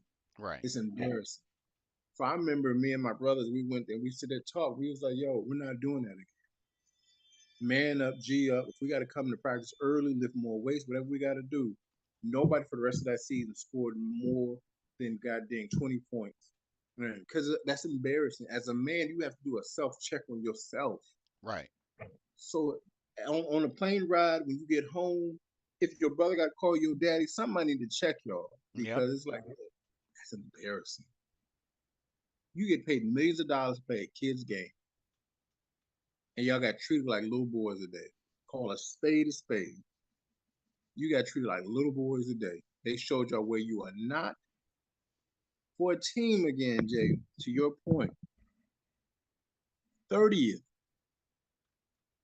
30th. And they beat y'all like you stole something. 4 rushing touchdowns. 4 rushing Joe Mixon. touchdowns. Joe Mixon, for as good as he may be, is not Walter Payton. He's not Jim Brown. He's not Emmitt Smith. He's not Barry Sanders. He's not Bo Jackson. But we let that man score 5 touchdowns. Yep. I'm just glad I wasn't. He wasn't playing against me today in fantasy Oh because man. I'd have been hot. One of my boys hit me up, said Joe Mixon got him almost 100 points Yep. by himself on our defense. Was I have, but that's sad, bro. You don't give up 5 touchdowns. That's what I said. I hope Steve Wilkes chew them out. Oh yeah. And that offense, t- Woo. 32 total yards in one half. I shoot. The first person I would look down on is Ben McAdoo. I'd be like, You need to step him out. so you decided to not open the playbook today? What are Ben, you using? Cue cards, note cards? What? Ben McAdoo, I need you to step in my office, player. I need you to step in my office now. But the thing is, who else can take his spot? And I think that's one reason Ben McAdoo is safe. Yeah. Who else is calling the plays? I don't even know who the quarterback coach Yeah, I have is. no idea. At this point, bring back Joe Brady because we can clearly say he was not the problem. Yeah. And But I guarantee you, Baker Mayfield starts Thursday. yeah, I believe he most likely starts Thursday for sure. PJ, PJ, you had a nice couple games, bro. That died. You killed that. You had a worse QBR rating than Baker at, bruh. Yeah. You had a worse QBR than Baker. Now I gotta look at Skip Bayless now on Monday or tomorrow, talking about how Baker's gonna come in and save the day off the Chiefs. So, Oh Lord. uh, but we look like a team that has been through a lot. And again, this is what happens, y'all. When you fire coach midseason, and Phil Snow knew he was on his way out because he had some Matt Rule guy. True. Him and Steve Wilkes did not see eye to eye. So Phil Snow, that was just like, I'm gonna follow Matt Rule type thing. Yeah. So let's not act like he was the greatest defensive coordinator in the world. He came because of Matt Rule. He was Right. gonna leave with Matt Rule. Oh well, go. This is true. My thing is though, I want to see this team compete because Steve Wilkes deserves that. He had a raw deal in Arizona. He's kind of getting a raw deal here because he's trying to keep his team competitive with a fourth string quarterback. Right. Let's not forget that, y'all. He's trying to keep his team competitive with a fourth string quarterback. You're trying to keep his team competitive with backup corners, safeties. Right. You're trying to be competitive with a position coach that has no position being a defensive coordinator, but the options were few, and he went with somebody that had familiarity with. Yes, familiarity can get you in trouble, Yes, that's true. but he was somebody that was already in the building that he already knew and he wanted to give a shot. Just like Steve Wilkes, Al Holcomb's interviewing with him. See, everybody's interviewing. You're still interviewing. Yep. But I said, let's not kid ourselves and let's understand. PJ Walker was going to get cut. PJ Walker was not supposed to be on this 53-man roster. Let's be realistic. It was supposed to be Baker, Sam, and Matt Corral. Those were the three, because we only want to keep three. Right. Those were the three. Sam went down, Matt went down. That leaves two. Mhm. Baker went down. That leaves one. Yep. So insert Jacob Eason from the practice squad as the backup. So he's not going to play. So that leaves the PJ. Yep. We're not bringing back Cam as much people advocated for because we're not doing that to him a second time. Oh, heck no. No way. So we are trying to ride this wave out as Panther fans. And look, I'm just as frustrated as everybody else is. Right. But we're trying to ride this wave out with a fourth string quarterback. Fourth string quarterback. This is it is what it is, y'all. It's like we can't really expect much from somebody as a fourth string quarterback that was never drafted, had minimal success in college, had some decent success in the XFL, but that was it. Yeah. And And so we're hoping that our run game. and not only that, but even with Baker returning, let's keep it real. We are still in identity purgatory. We So, don't. yeah, Baker came in today, did a little something something. Okay, cool. Some may argue that those were garbage touchdowns, which is a fair argument. Yeah. Um, let's see. Kevin says, "Do you think the guys will come back and fight on Thursday? I just want that great football back and more of the offense Yes. the last two games. And Deontay Foreman was non-existent. We need him for next week. Can't be existent if we don't hand them the ball." I feel like the team will show up Thursday. I feel like they'll show up because, as I said, as a grown man, if somebody sit here and beats your ass, Hmm. you better show up the next time. Because I'm gonna tell you right now, if you beat me, it's on site when I see you. Right. Because even your competitive juice, anybody that plays a sport, if you beat me, my competitive juices need to start flowing because I need to get you back. You need to be competitive. I don't want you to beat me up the stairs. I don't want you to beat me across the street. I don't want you to beat me nothing. Right. So if I'm gonna take a whooping, when I see you or when I come back and play the next game, bruh, we better be fired. And I said, don't be shocked if the Panthers come out Thursday and are firing on all cylinders. One, because it's a revenge game because we shouldn't have lost to the Falcons. Yep. That's one. Two, you just got embarrassed and whooped by the Bengals. Yep. Now, and you're still playing for something. We're still playing for something. So they're gonna come out, and again, I can see Baker starting garbage, whatever you call it. But to me, and this is just my opinion, of the quarterbacks that we have, he still gives us the best shot at competing. PJ Hmm. Walker, the film is out. We've seen you.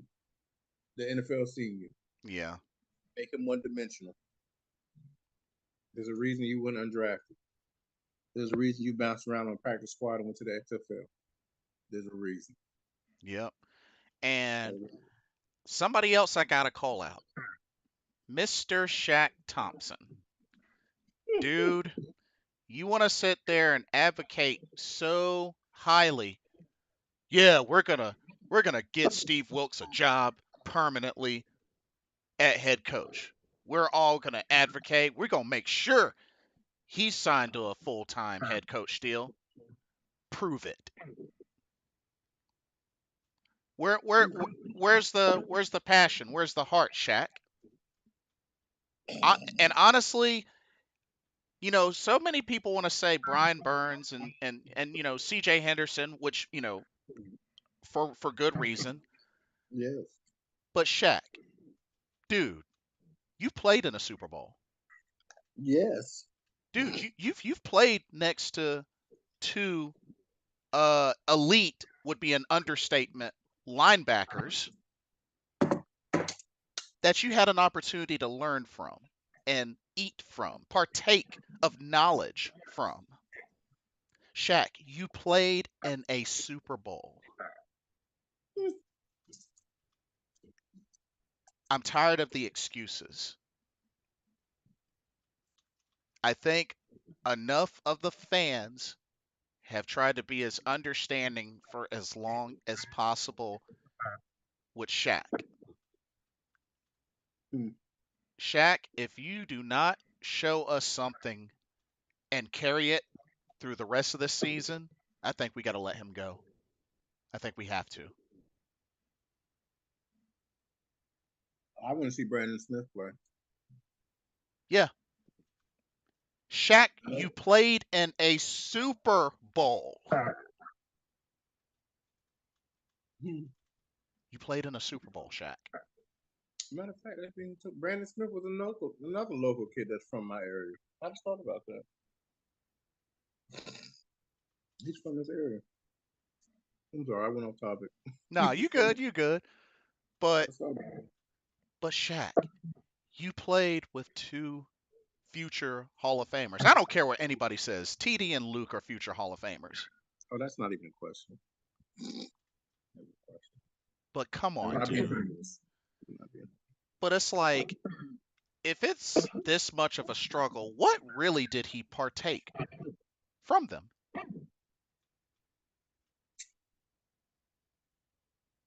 It's a good question. I think it's something we have to, as the Keep Pounding Nation, have to start thinking about by now. Because Shaq is a veteran. You are the alpha dog in that linebacker room. Not to mention, that Super Bowl was 2015. This is 2022, about to be 2023.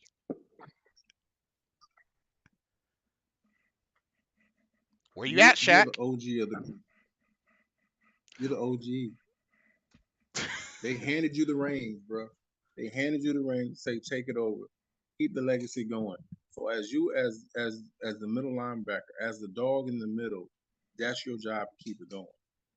You have to keep it going because that's what they're entrusting you to do.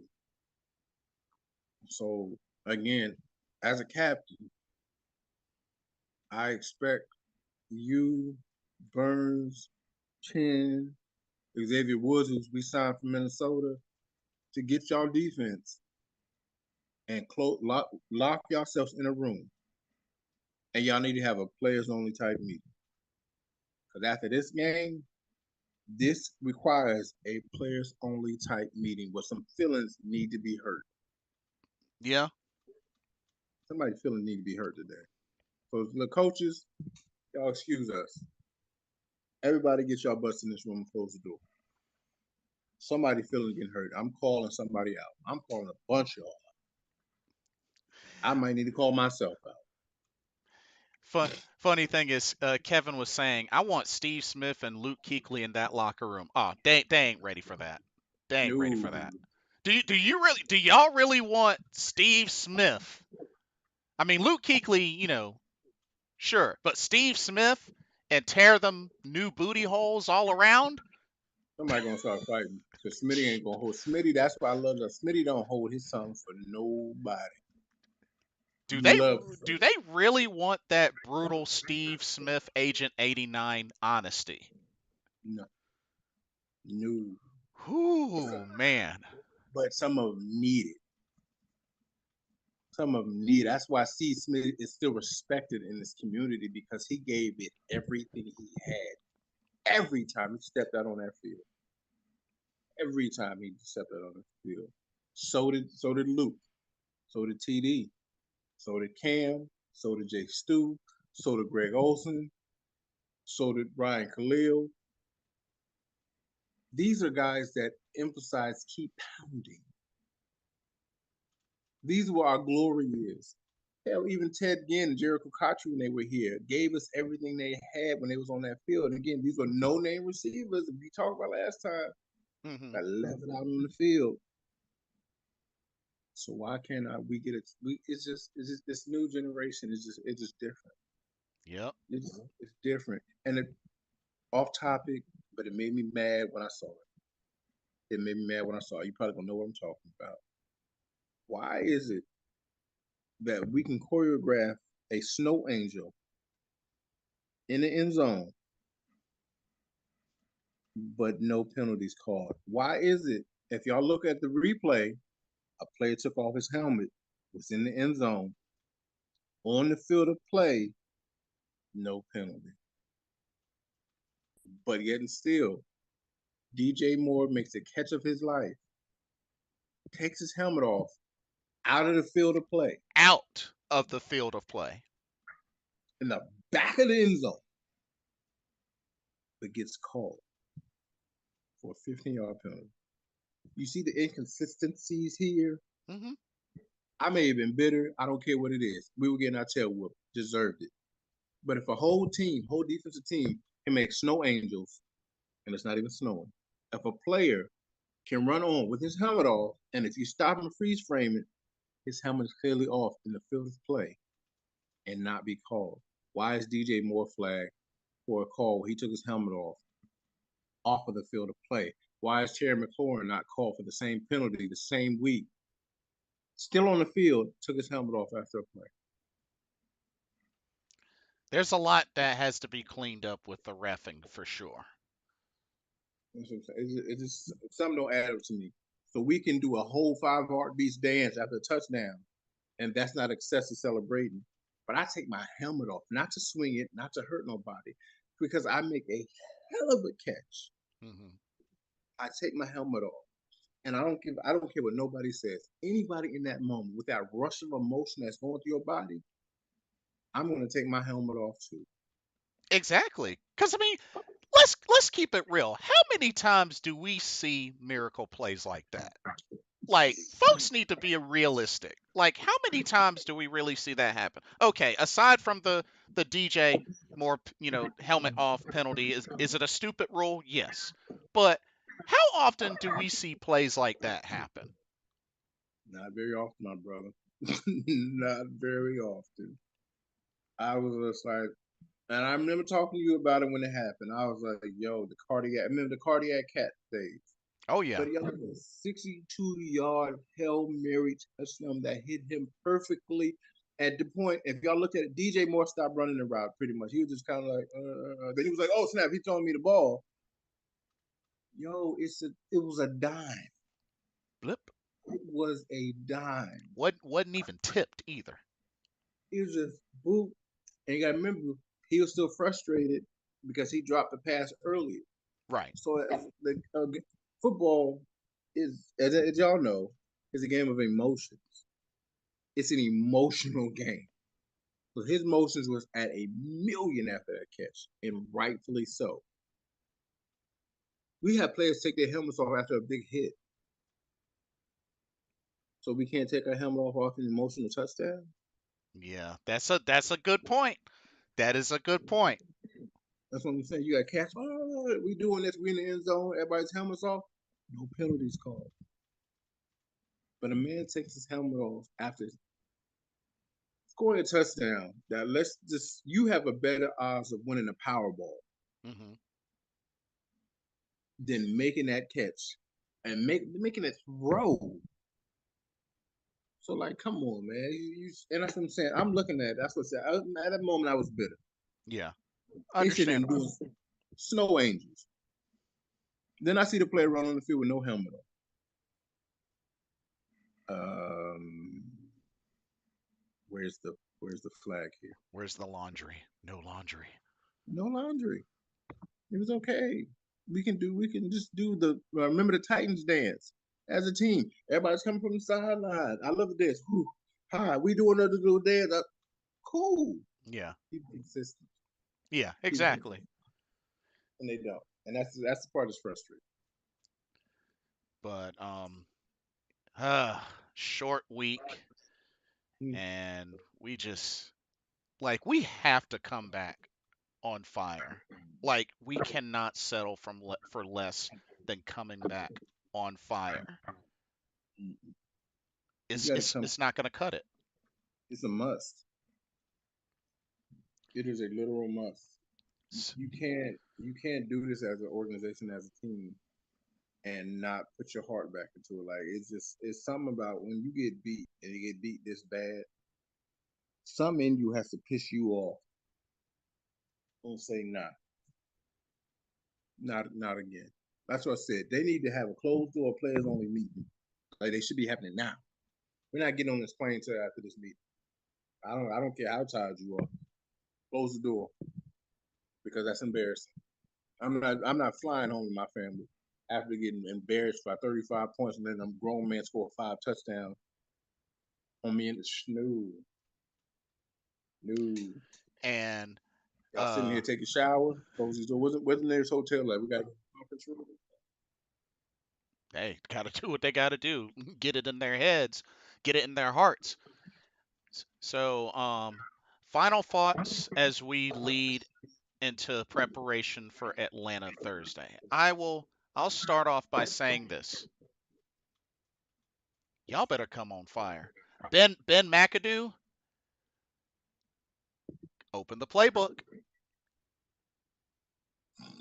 Open the playbook. Stop using flashcards. Open the playbook. Whole playbook. You're the offensive coordinator. Hmm. Baker Mayfield. All right. You showed a little something something, but we need more. What are you going to do about it? You're back now. What are you going to do about it? Defense. Like I said, y'all really should get one whole practice of nothing but tackling. And if you miss a single tackle, that equals a lap. If you gotta do all the laps at the end, however it adds up, so be it. But the tackling is abysmal and it needs to be fixed immediately. Atrocious. And Outright atrocious. and no, I'm not pointing out single players. The whole defense gets to eat on this. One heartbeat. Offense. O-line, keep doing what you're doing. Keep getting that Mhm. protection. We got to lessen some of the penalties, but let's keep that protection going. So far, so good. Deontay Foreman, feed the man. Feed the beast. TMJ, you're showing me something. Mhm. I Mhm. like it, I love it. but I want to see more. Mhm. You mossed somebody today. Excellent. You're looking like you could be a red zone threat as well. Mhm. How Mhm. about you getting your first 100-yard receiving game? How about that? Hmm? Why not? Mhm. Why not in the revenge game against Atlanta? I'm down for it. Baker Mayfield, let me come back to you for one more thing. One thing I did notice, you did some cheesy triple pump fake crap on one play. Boy, if you don't stop dancing, Yeah. the O line is giving you plenty of time. Hmm. Dude, read, make the throw with confidence. DJ, look his way. TMJ, look his way. Shy, if you decide to do something, look his way. Spread the ball, feed Deontay. 19, 19 total rushes, not enough. Not acceptable. 32 total yards in a single half. I better not see anything like that again. Look like the 49ers game. Defense, set the edge.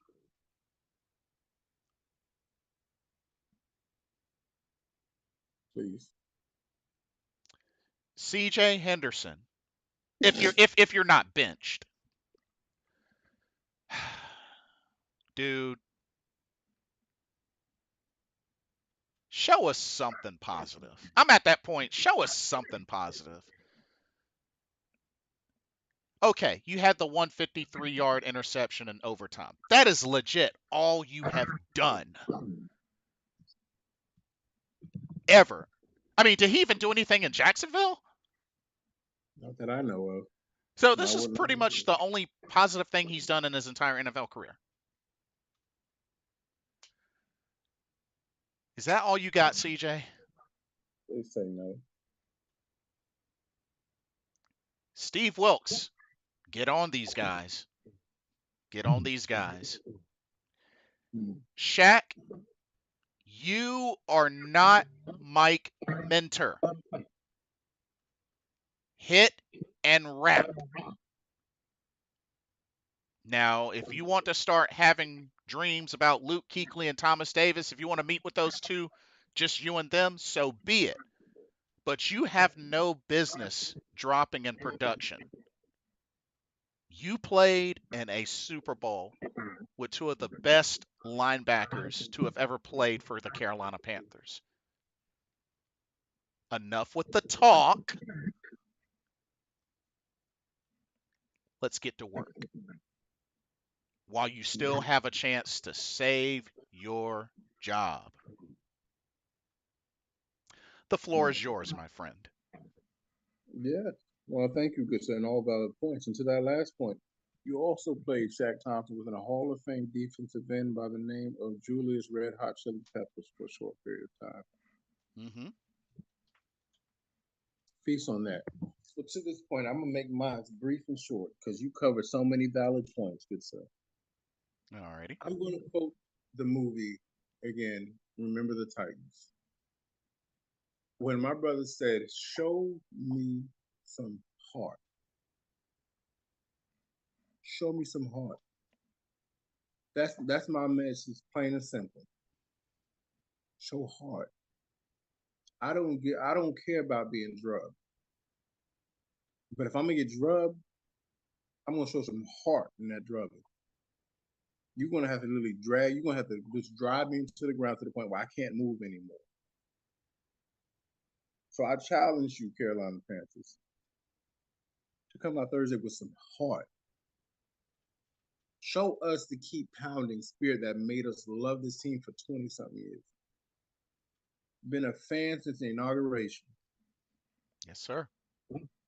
Keep pounding. It's something we say. There's a reason. I don't know about y'all. There's a reason I put this stuff up on my wall. Okay, I got my little pamphlet thing here in my office. I'm trying to set up my own little dojo. Make us believe. You know what I'm saying? We got the hat. We got the emblem here. Little panther, like, bruh, show me some heart. Defense. We in Carolina, we pride ourselves on having one of the best defenses in the league. We've been a nasty defense for years. Offense ain't always been there. But one thing you could always bank with Carolina is that we was gonna play defense. Yep. Where did that go? And it starts with the alpha dogs on the other side. Brian Burns, again, to the point why we're not trading you. You all need to be that alpha dog in that locker room. Shaq, you, as my brother said, have been here and went to a Super Bowl, so you know what it takes. Start showing that. Xavier Wood, you came over from a hell of a defense in Minnesota. Start showing this leadership to the younger guys so they can get it. Offensive line, we couldn't be more proud of you. One of the best offensive line yet. Best one we've had in years. Not even close. Terrace Marshall, I'm proud of you, my brother. I knew you had it with me. Keep Mm-hmm. up the good work. DJ, we know what you can do. You just got to get the ball to you. That's just that is what it is. Deontay Foreman, didn't know your name before we signed you. I hope we signed you to a long term deal because you were the real deal back there, my brother. Feed the beast. Oh yeah. Feed him. It reminds me of Jay Stu. Reminds me of Jay Stu with D-Lo Speed.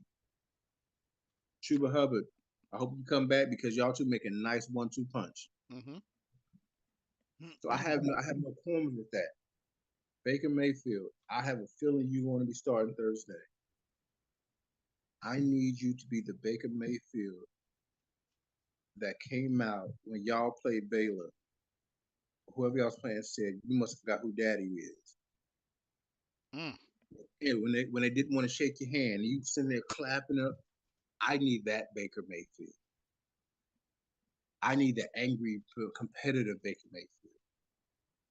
Because again, as my brother can attest to you, I would vouch for you at the beginning of the season.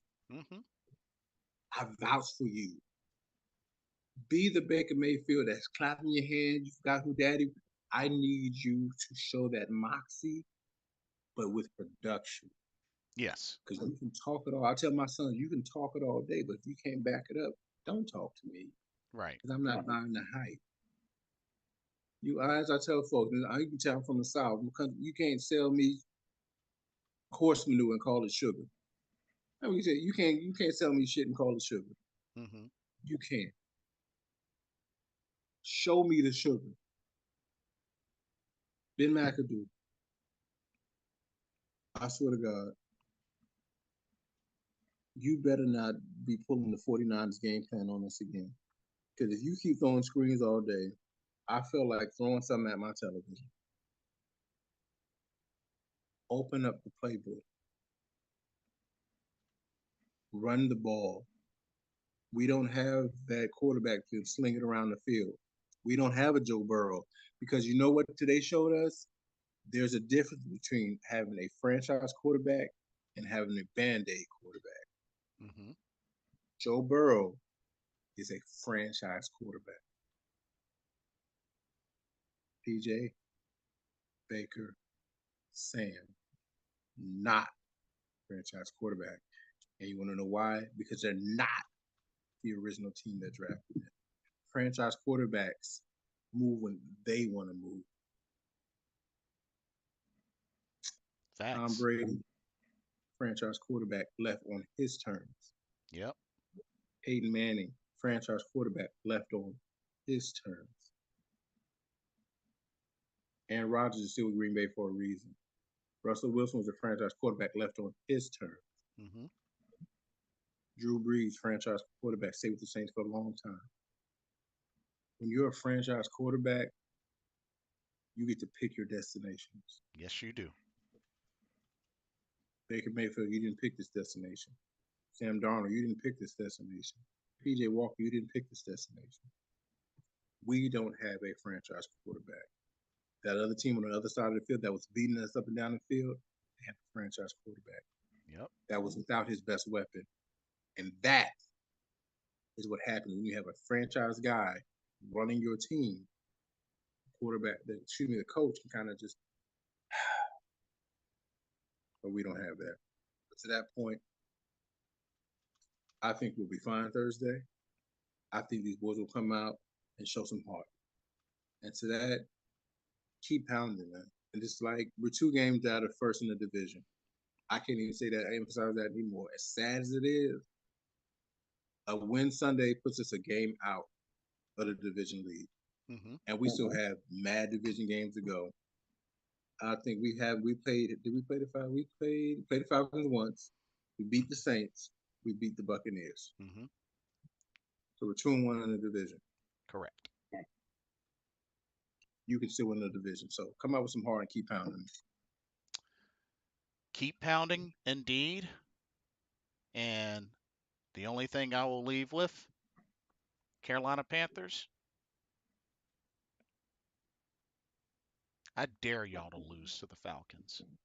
I triple dog dare y'all to lose. Do y'all really want to get swept? I triple dog dare y'all to lose to the Falcons. And I'll be playing I, at home. yeah, if y'all want to not get looked down upon and keep your dignity, I strongly suggest y'all win this Thursday Convincingly. convincingly. And on that note, I would like to thank everybody that came out today for the recap of this abysmal loss to the Cincinnati Bengals. Final score was 42-21. We're 2-7. We got a short week. We get the Dirty Birds at home, but keep pounding no matter what. Mm-hmm. Thank y'all so much for coming out. Mr. Carolina, thank you for joining. Good to see you as always. Yes, sir. And prayers going up for your wife as well. Pray that she gets back to 100% ASAP. I appreciate it. I'll let them know you said that. Absolutely, anytime.